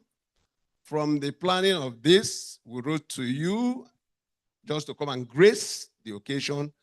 And almost all of you are here. We are very, very happy and want to say thank you. To my colleagues, Captain of Industries, CMDs, I want to say thank you. I saw Professor Lumwene here. I don't know whether he has gone. And other CMDs, I want to say a very big thank you. My committee members, I have never seen such a wonderful and warm-hearted committee members. We worked in love. I told them, I'm going to say what I told them. I said, if I have an opportunity again from any quarter to chair a committee, I am going to recommend all of them. I want to say thank you. It was a very wonderful one. And I'm sure that's what I told you people in secret. I'm saying it in open now. Thank you, all my committee members. Just to make sure that I don't omit key areas, the press. We invited you, you're here, you are putting us in the air, making this glamorous. The press, please, want to say thank you. The list is long and long and long. There are so many persons to thank. But I want to wrap it up to say thank you to distinguished ladies and gentlemen.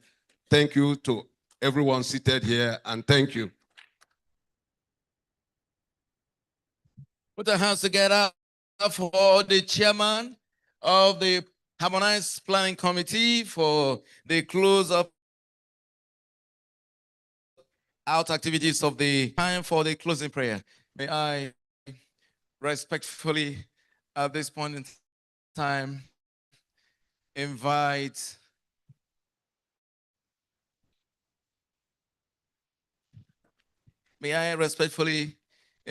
Professor Wizo for the closing prayer. A short prayer, sir.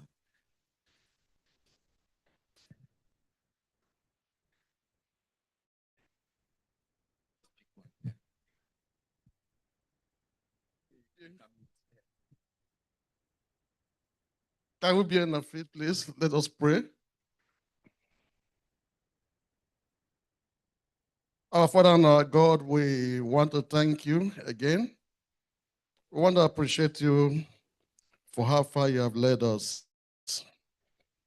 You started with us this afternoon, and you are ending with us. To you be all the glory. To you be all the honor. As we go, we ask, Lord, that your presence will go with us. Thank you, Jesus. In Jesus' mighty name, we'll pray. I hope that was short. Thank you. We know him. If he's inspired, we will not leave here today.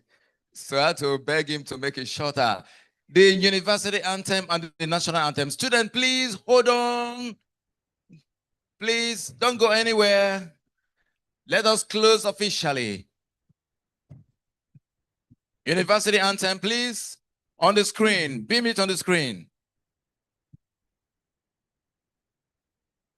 Under the serving friends, say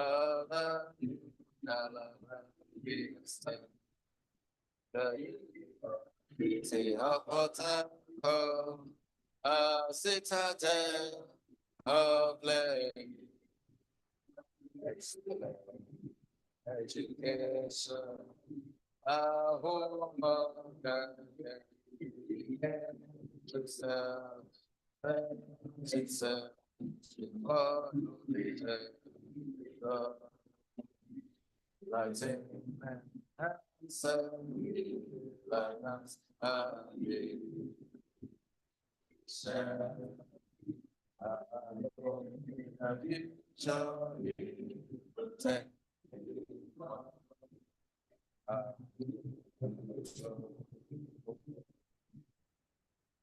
permission of my Father, the star, opportunities are limited.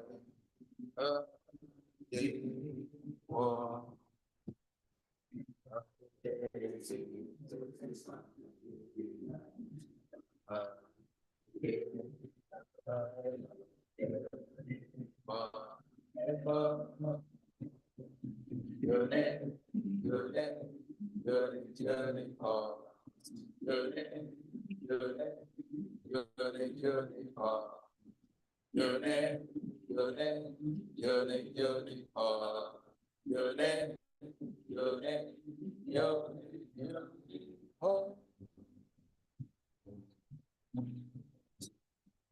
One of the best songs, the national anthem. Student, please, attention.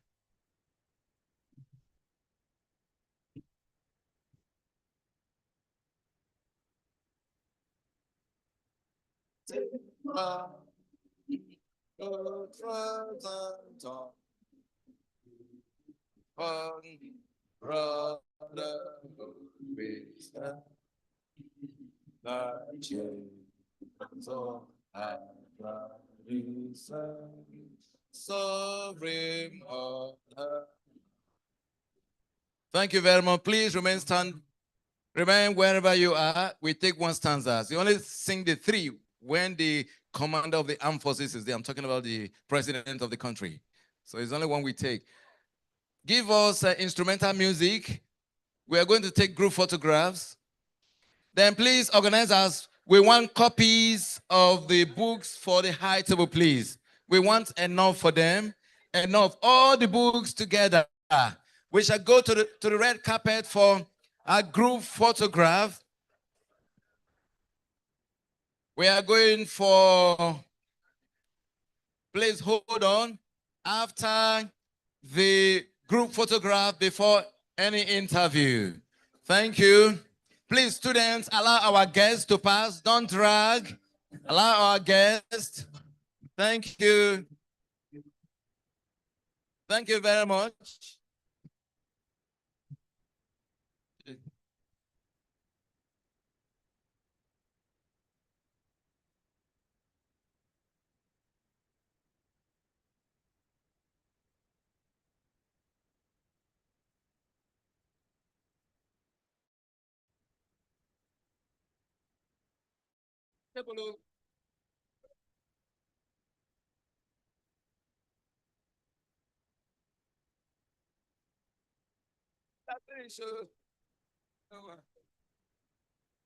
Welcome, sir.